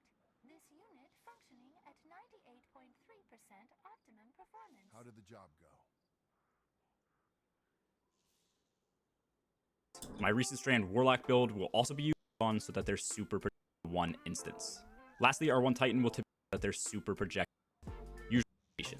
Before I go in depth with loadouts, I'm going to showcase all of the builds that we're using as a team across our Warlocks, Titans, and our Hunters. Full build videos will be linked in the description below if you guys want to check those out. On Warlock, I have this basic Voidwalker build right here. I like nothing manacles, but you can easily switch this around. This is my Stasis turret build for Warlocks. I don't think this will be useful. Once again, Osmiomancy gloves. My recent strand Warlock build will also be used if we need the crowd control, but I doubt this will happen. And then lastly, for all of our Warlocks, this will be the main build that we run for probably 90%, if not 100% of the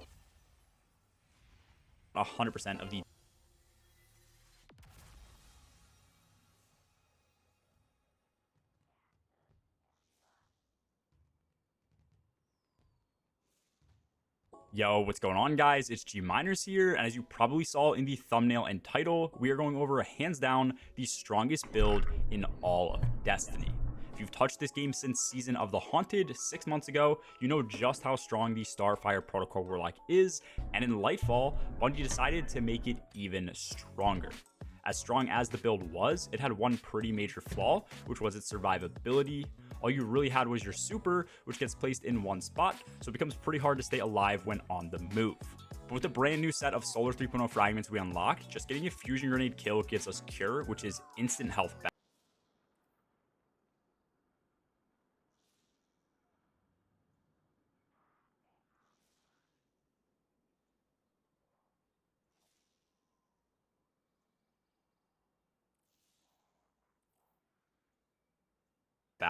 And restoration, which is going to be healing over time.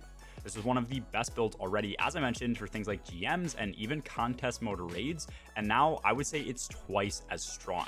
It deals insane damage to bosses for just throwing grenades. It heals you and your entire team, technically, if they are running the right fragments too. It has some of the best ad clear in the entire game, especially when ignitions are taken into account, and it's probably the easiest build to use in the entire game.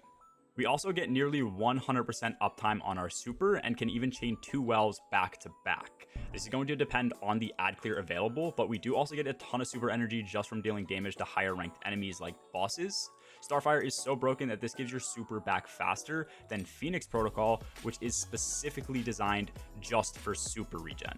I will personally be playing Warlock during the raid race next Friday for Root of Nightmares. Speaking of which, you should definitely follow my Twitch to watch my team clear live and go for a top placement, but I honestly don't ever see myself switching off of this build.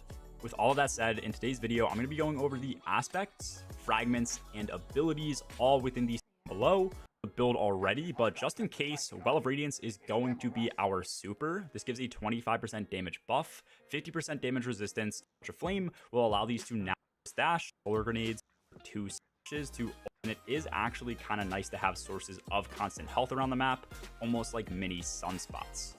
But for this reason, I tend not to run Searing or Mercy, and I just default to Ember of Torches and Ember of Searing instead. I think in the right circumstances, Mercy could be useful. With this build, I'm going to be going over a better way to get healing anyway through our mods. So with that said, here is the mod setup that I chose to run on this build. It doesn't do as much for Starfire or Fusion Grenade specifically, but in general, this is more or less what I think I will be running during an ad clear encounter for the new raid, as it specializes in both ammo generation for special weapons and in healing. Double ashes to assets is going to give increased super energy on grenade kills, which in turn, during an ad clear encounter, is going to give me the option to crutch well much more often. And then Arc Siphon will be switched around as I need, but currently Forbearance is, in my opinion, the best ad clear weapon in the entire game, so that's why I default to Arc Siphon. On my gauntlets, Fastball is just a quality of life improvement to throw Fusion.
The targets don't know their targets till you get there. Position's clear.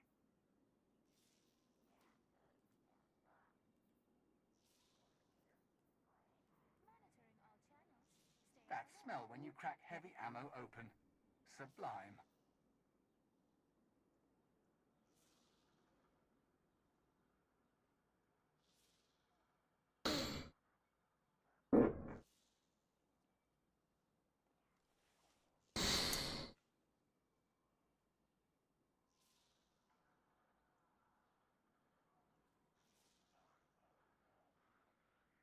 Grenades further.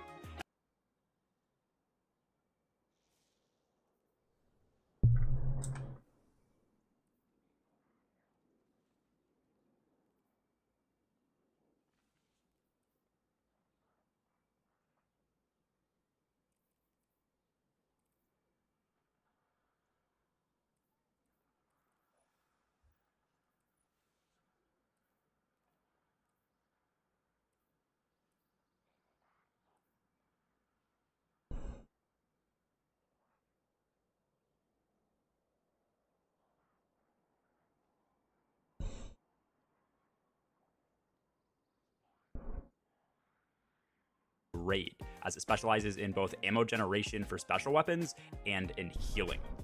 Double ashes to assets is going to give increased super energy on grenade kills, which in turn, during an ad clear encounter, is going to give me the option to crutch well much more often.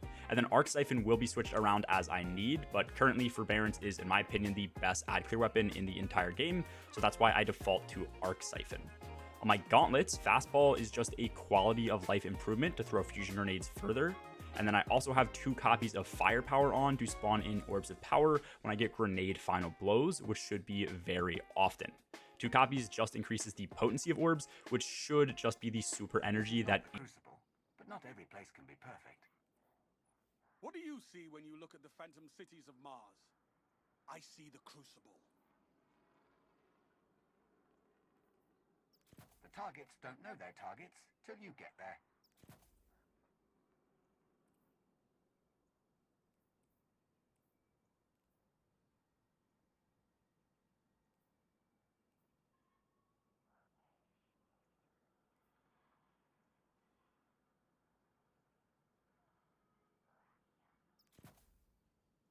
each orb gives. For my chest, I am running resistance mods and the mod Charged Up. Charged Up very simply increases my max stacks of armor charge from a base of 3 up to 4 now. This isn't entirely needed, so depending on the values of resistance mods, this will likely get subbed out in contest mode. Stacks on stacks is going to be of armor charge from a base of 3 up to 4 now. This isn't entirely needed, so depending on the values of resistance mods, this will likely get subbed out in contest mode. Stacks on stacks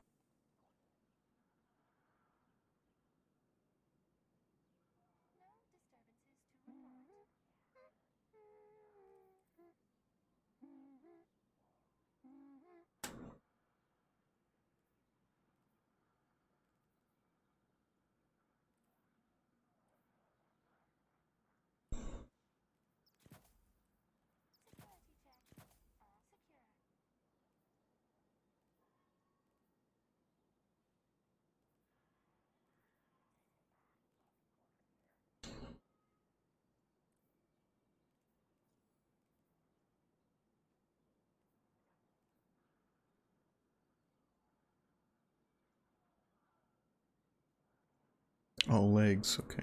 Like, what the?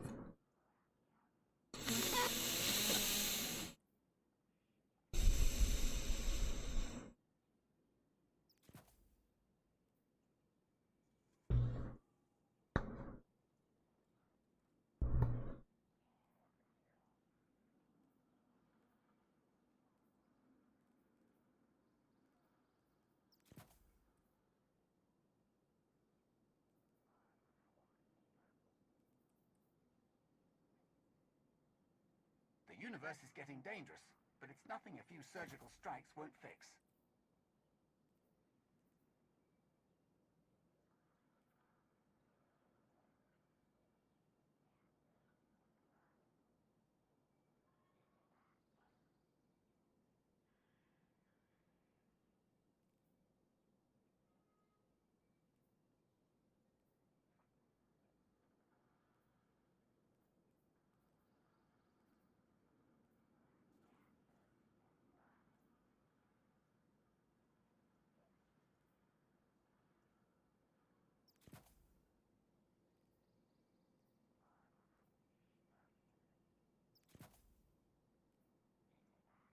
Subbed out in contest mode.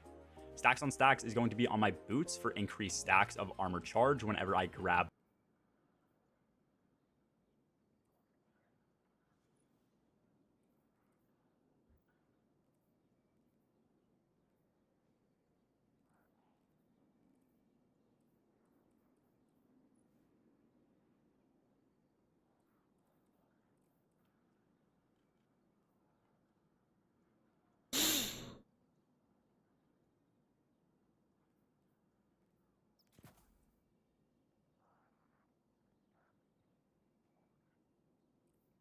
Plenty of hostiles left to fight, Guardian.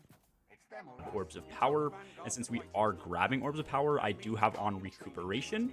This gives health instantly back when grabbing orbs of power, similar to how cure works. I do also have stasis scavenger, which is purely for increased Egger scepter ammo, since I am likely running double special when using this build, but depending on the ammo drops in a raid setting or any other setting, this could be switched out for better already as well. Lastly,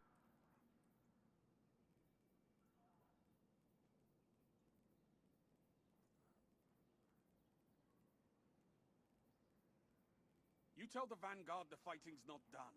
That means Guardian training continues.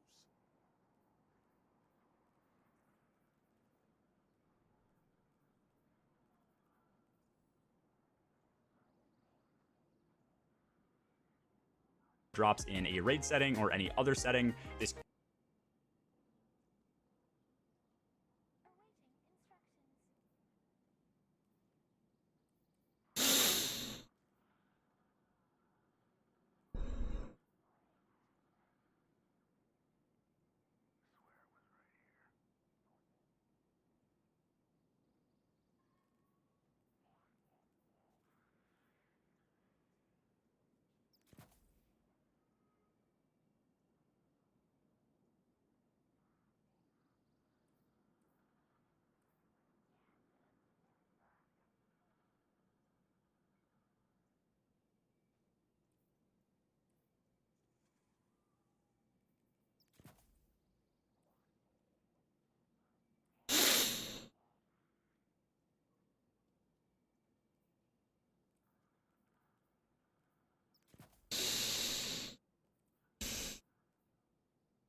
It's Red Legion versus Red Jack. Wish I could be in could be switched out for better already as well. Lastly, on my class item, I do have on Special Finisher. This generates special ammo bricks for me and my team whenever we finish an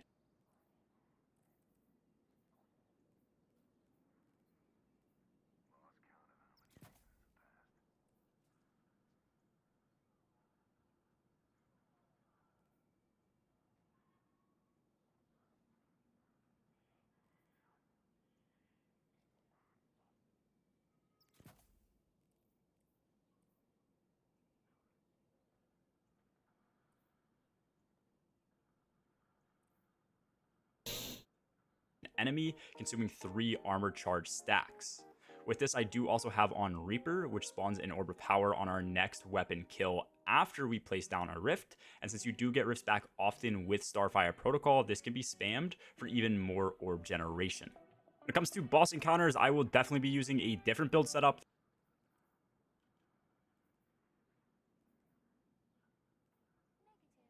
All security requests must be directed through central processing.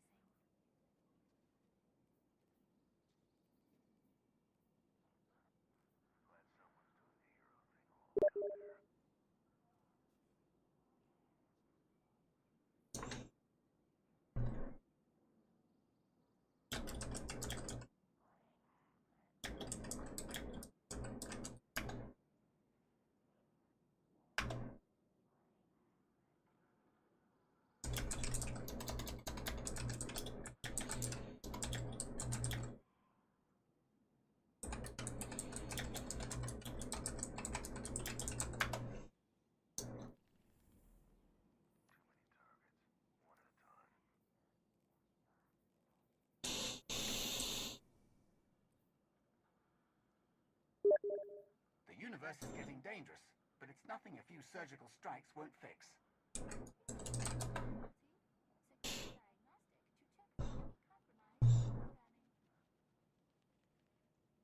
Plenty of hostiles left to fight, Guardian. It's them or us. All clear at current location.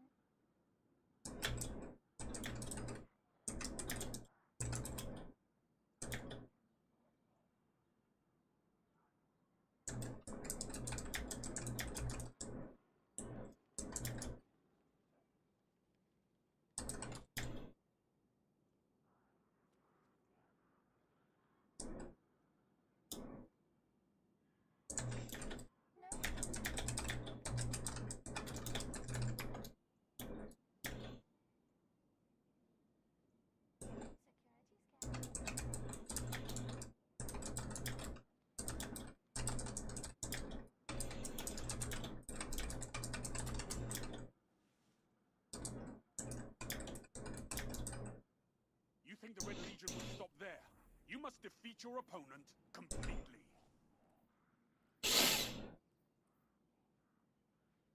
System diagnostic complete. This unit functioning at 98.3% optimum performance.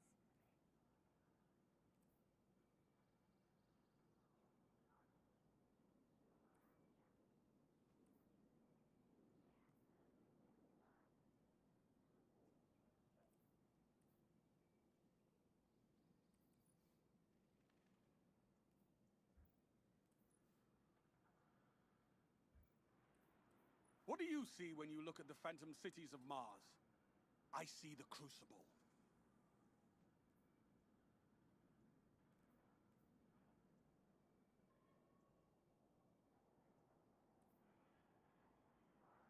The universe is getting dangerous, but it's nothing a few surgical strikes won't fix.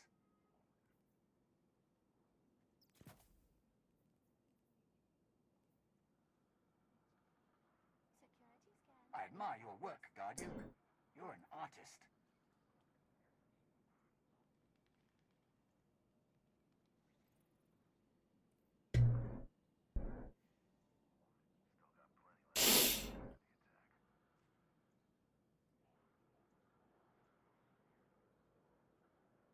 Security scans in progress.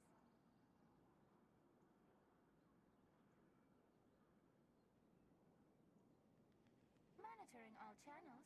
Stay alert.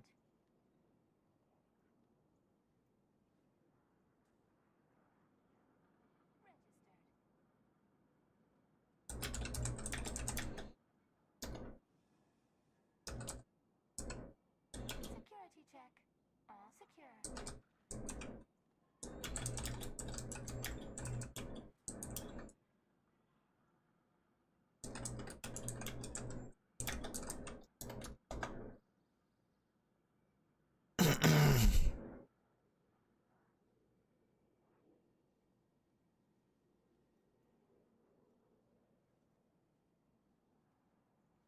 All clear at current location.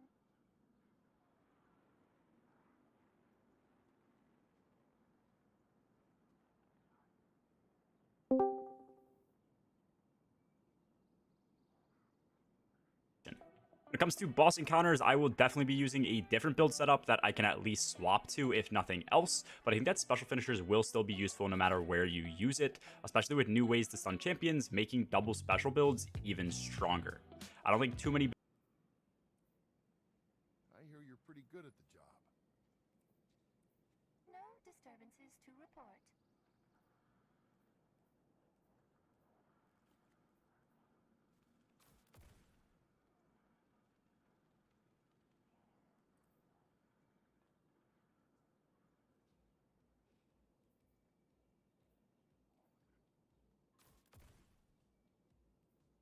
You think the Red Legion would stop there? You must defeat your opponent completely.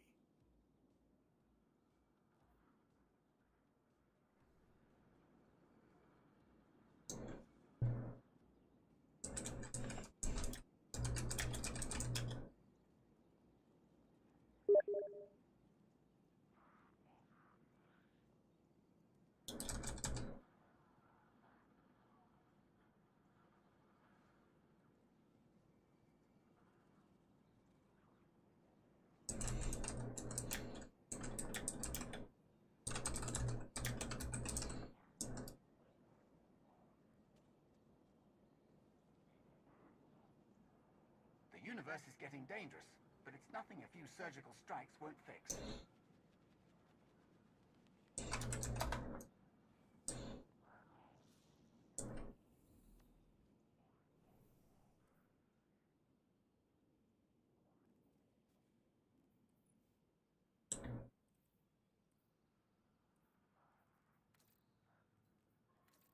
My lord, the Crucible arenas are holding.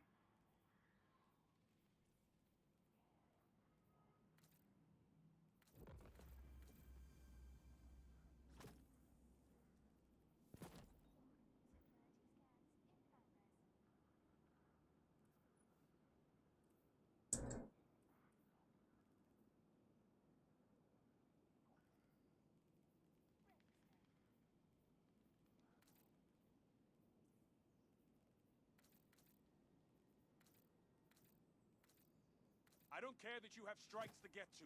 Worry about the fight in front of you.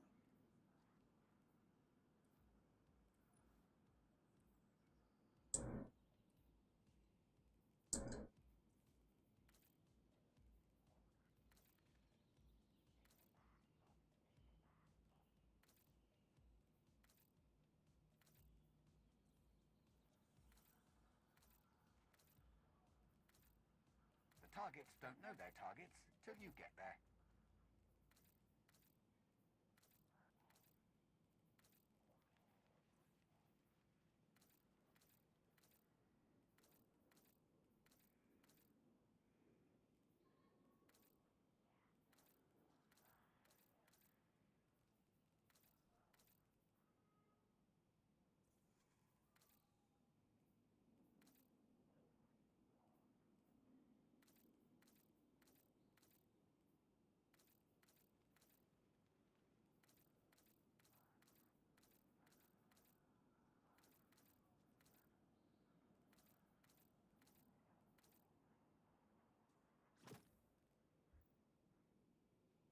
How did the job go?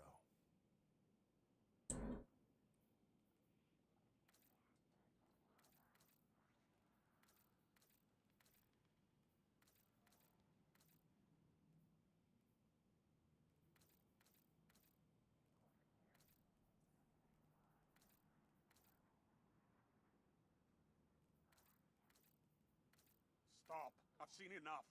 Come back when you're ready.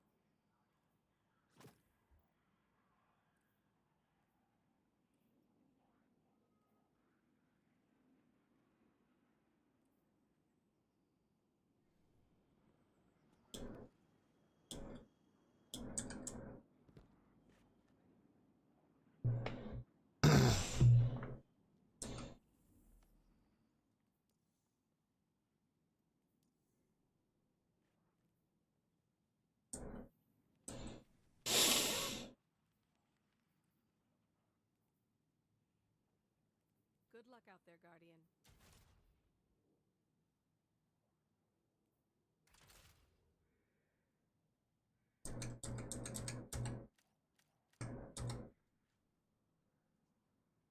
What the? Registered.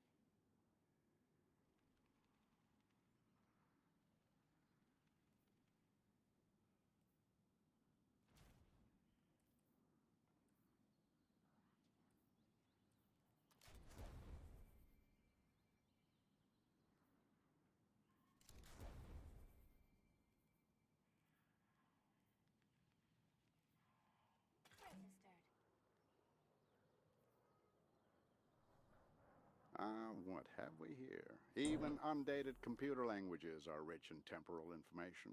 You can date a file by the symbology it uses. It doesn't have to be maneuverable. It's just a bomb.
Mayhem!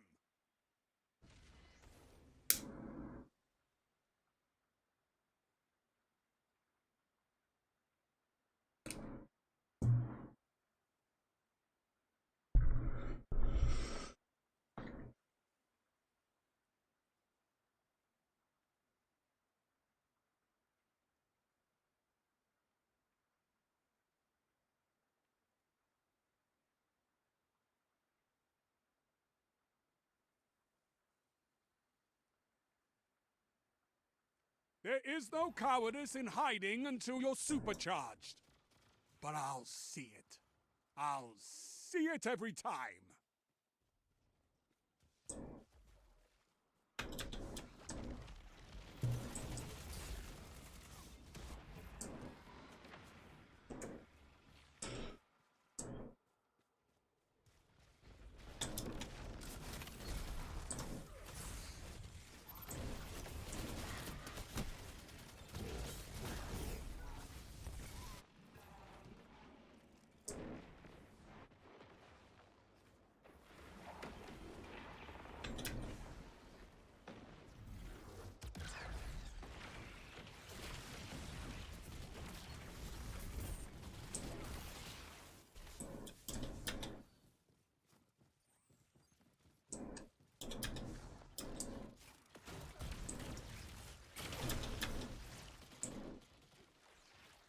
gained the lead.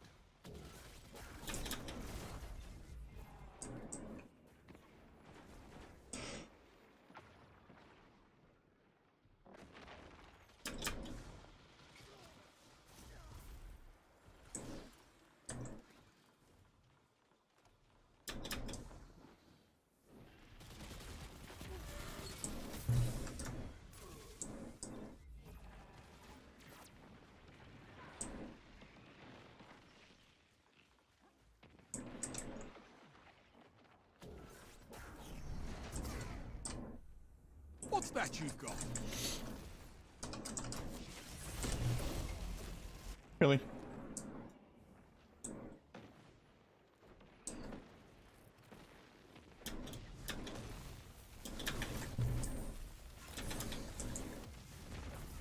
Only 5 minutes left. Damn.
And that's why we have fire teams.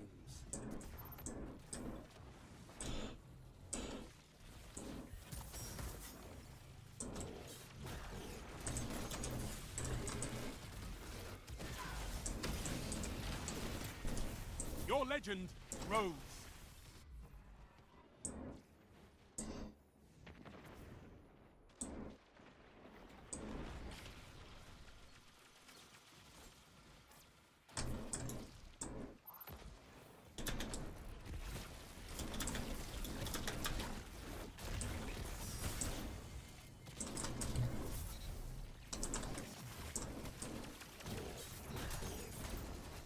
Two for one.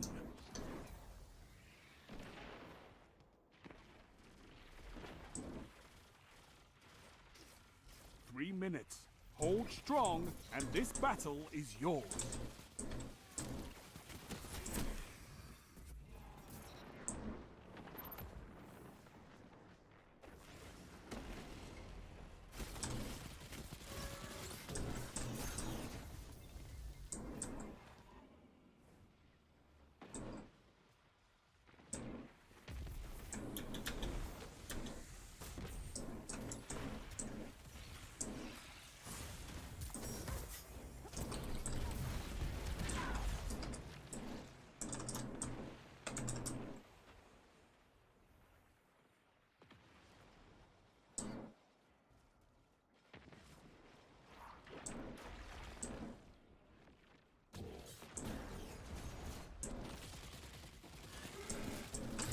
Nearly there.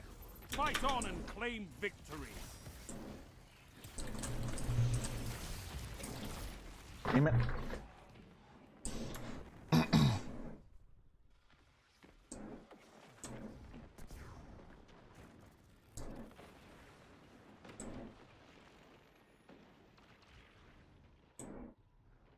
I could not ask for a better victory.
mayhem.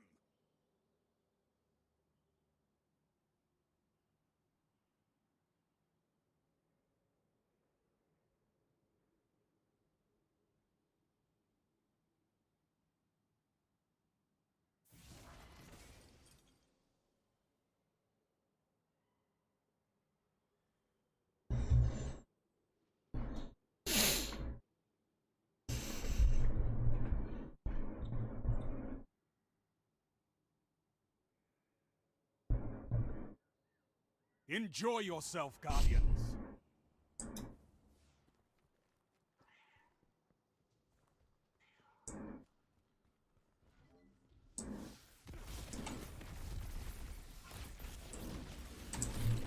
Ooh.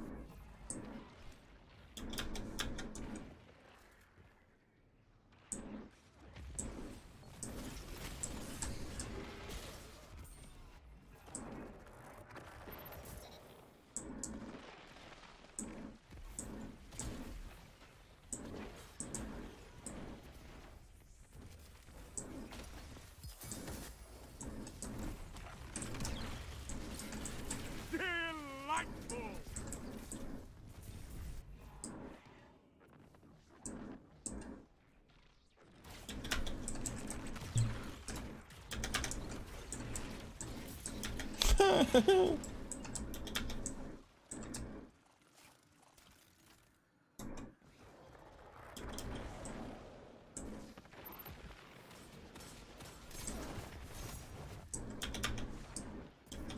You're in the lead.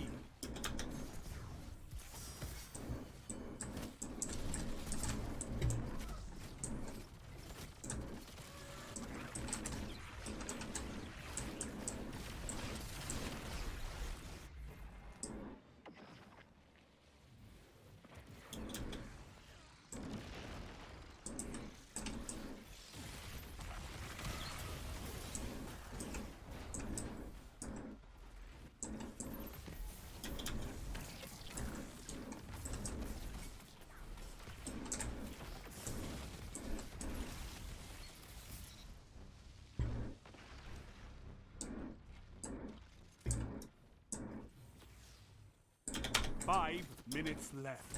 Keep it up.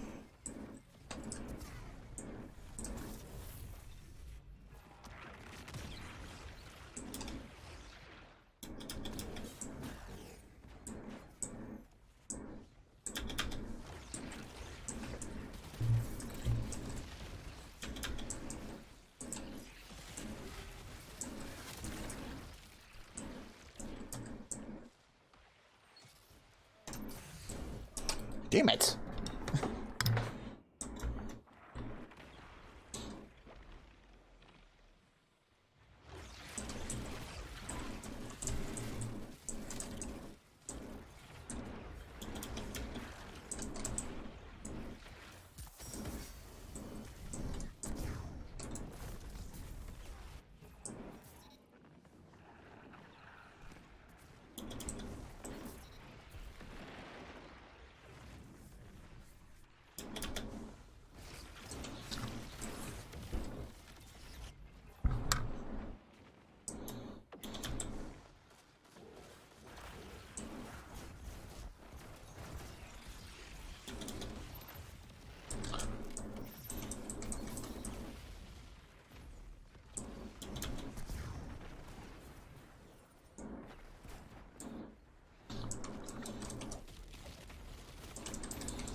Damn it.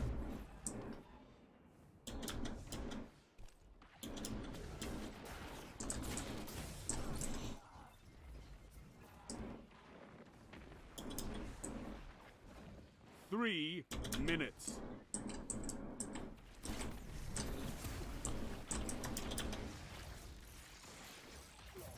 Your enemy can't kill if they're dead.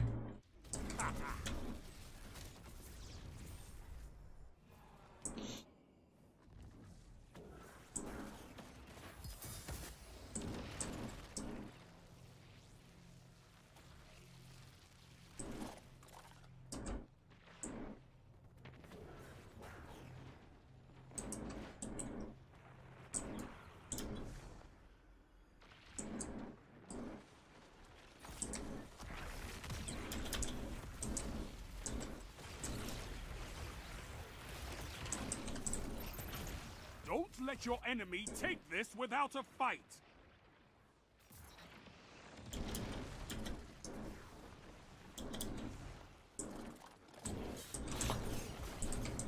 You're defeated. Fight again. Persistence is key.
Mayhem!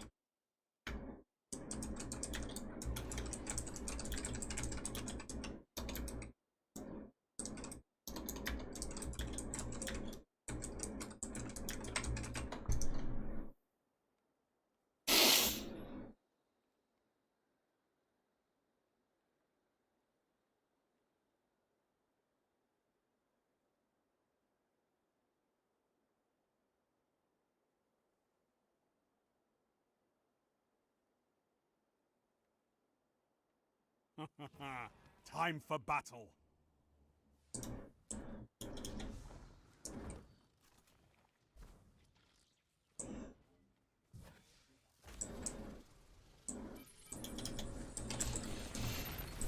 Two for one.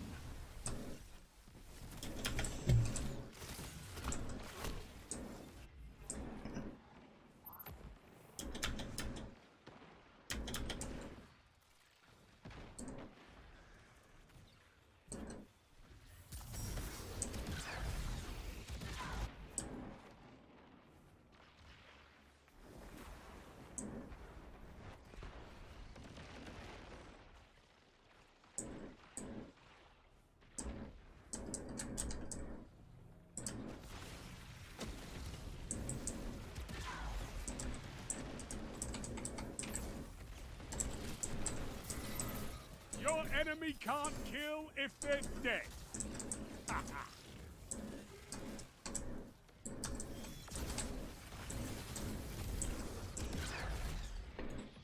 Damn it.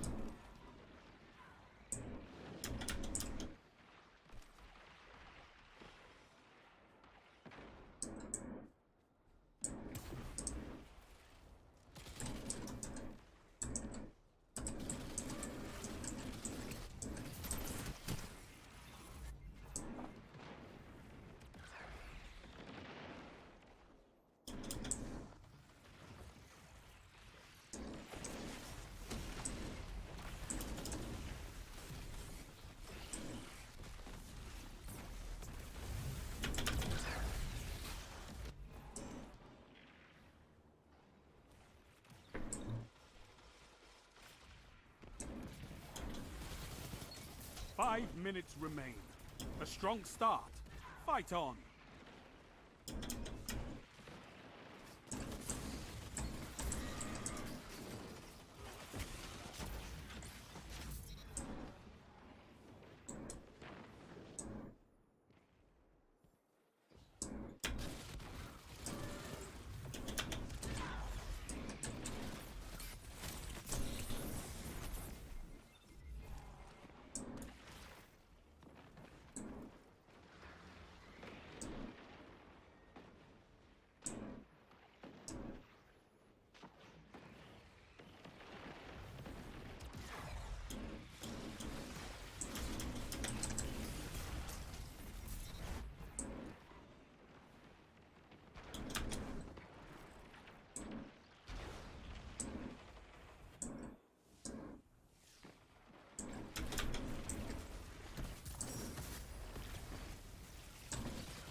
That's why we have fire teams.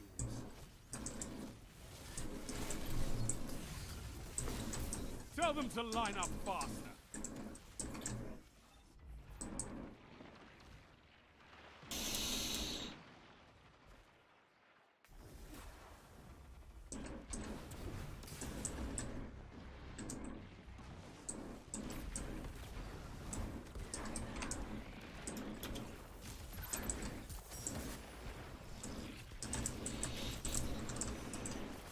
Minutes. You're winning. Stay strong.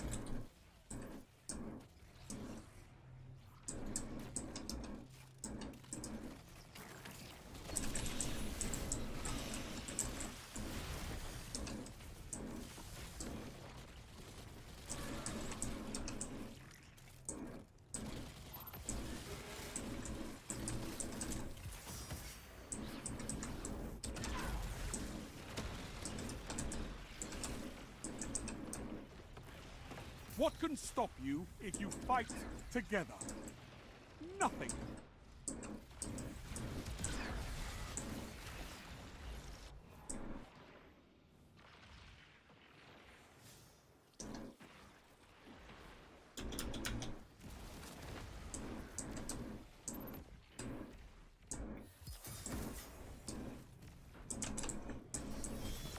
Finish them.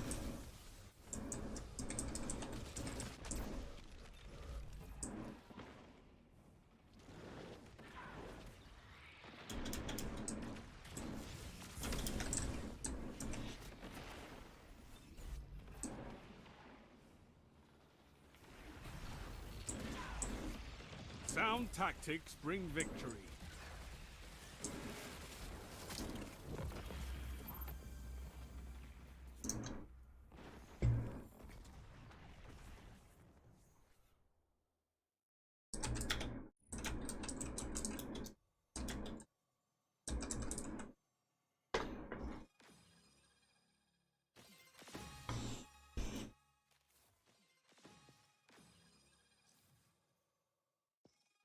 Wow, fuck this guy.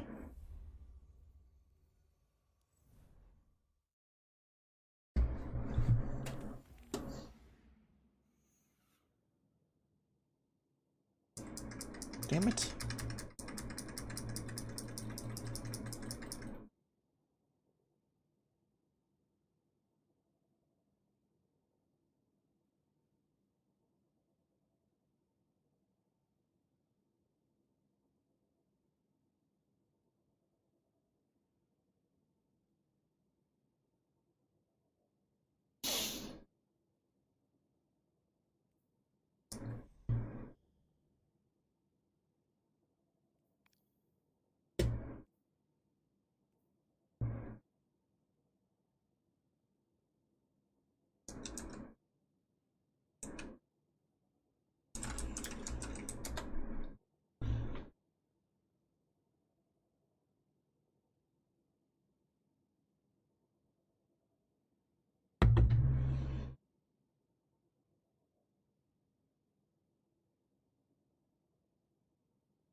One time.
Luffy.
Guardian down.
Guardian down.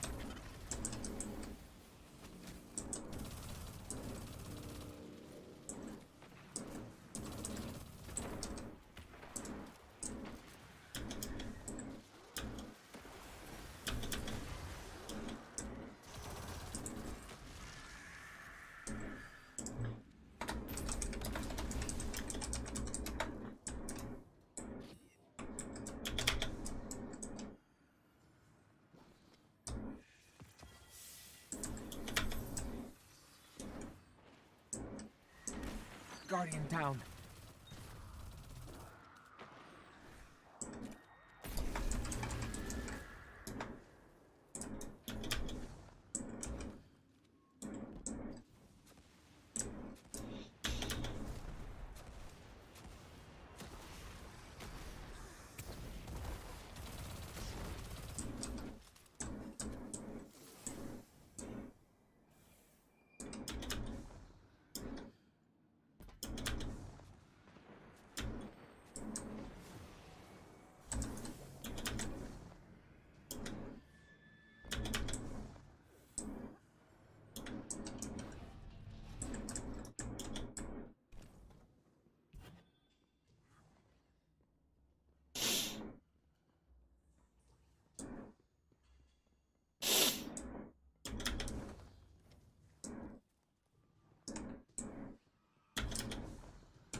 Seriously, the whole thing?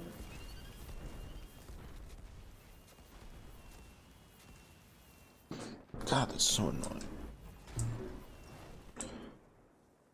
The fuck?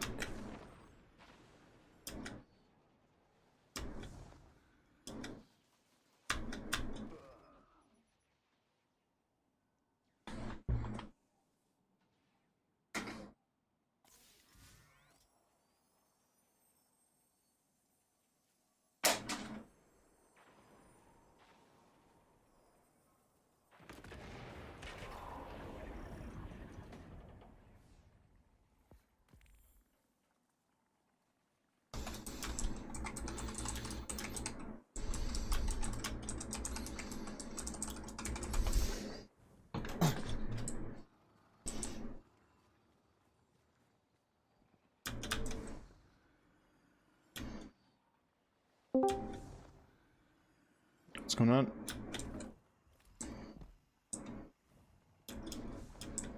Hello? What's going on? I am. Tomorrow's the raid. Gotta prep. Just some randos. And none of my friends like to raid. Man, they're casuals. Hey, it is what it is.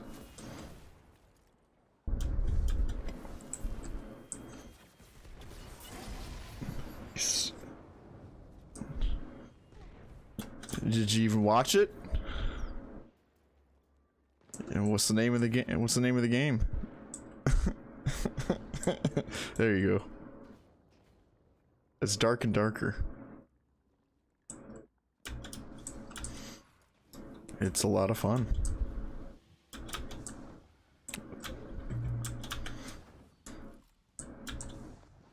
Tarkov, like, there's a cheater in every single match. So I know, I just made a video about it.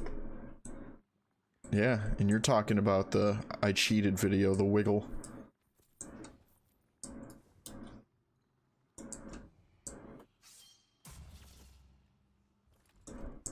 Battle State. Iron Mace is dark and darker.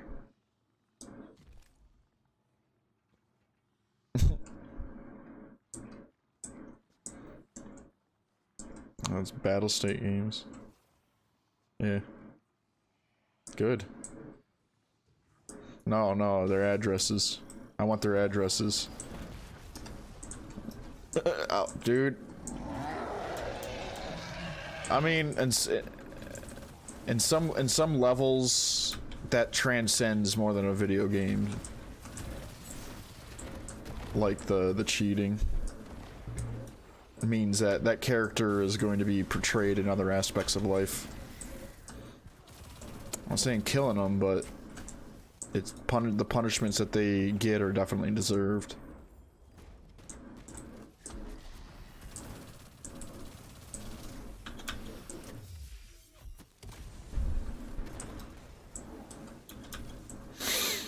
Yeah, I mean, it's a cool game.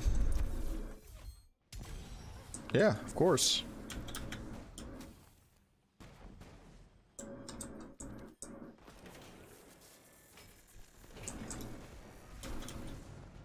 Mm-hmm.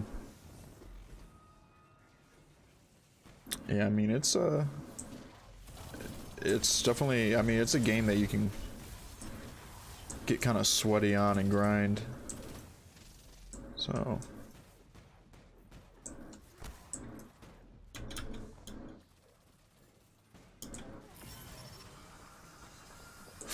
But yeah, I mean, that's what Dark and Darker basically is, just Dungeons and Dragons. It's basically Darkov.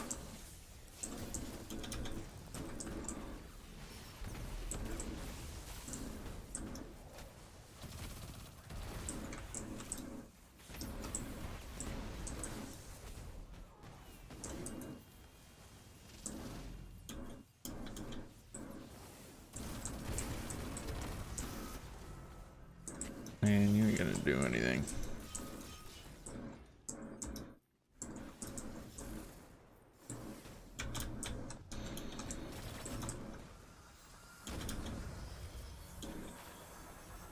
Then why would you get an iPad 14? Oh. Well, yeah. I mean, it's definitely... I would wait, honestly. I don't even have it. I have the 12 and I'm waiting for the 15 or more. Because the 12 Pro Max is so good already.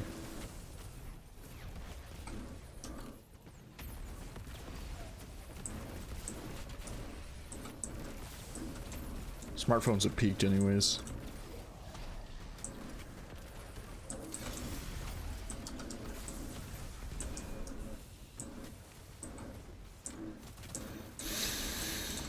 Part of me wants to switch to like a dumb phone.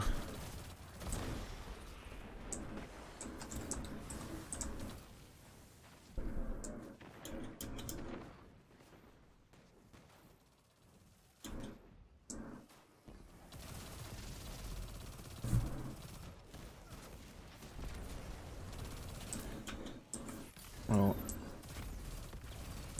I don't know if it's something that I'll ever do.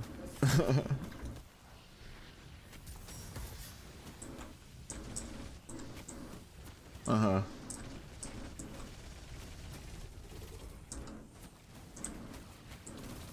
Right. Yeah, I have.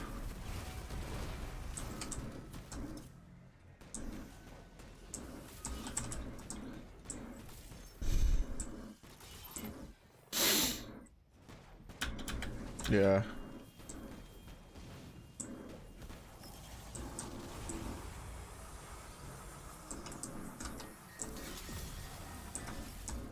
Right. I mean, yeah, that's definitely one method.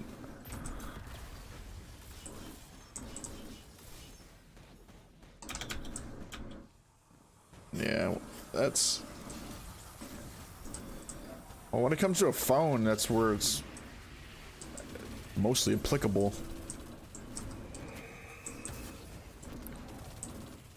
But I don't really care about Linux. I just don't want to go out of my way for Linux. I don't want to go out of my way for Linux.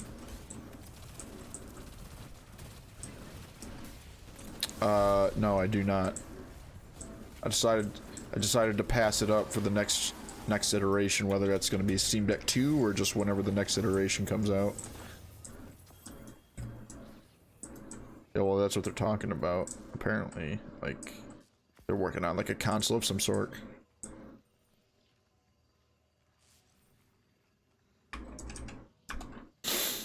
Well, even if they just do another iteration of it, like a revision.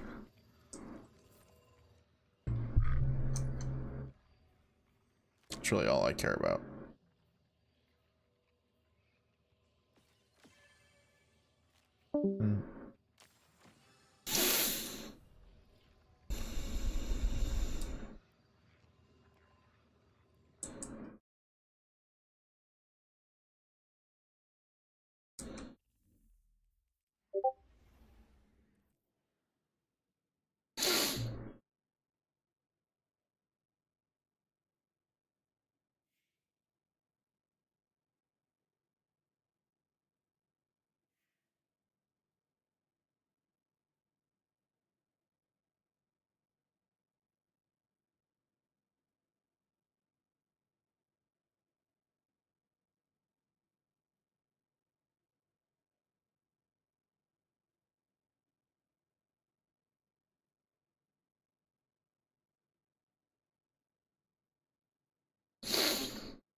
It's a crappy freaking roll right there.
Oh, baby.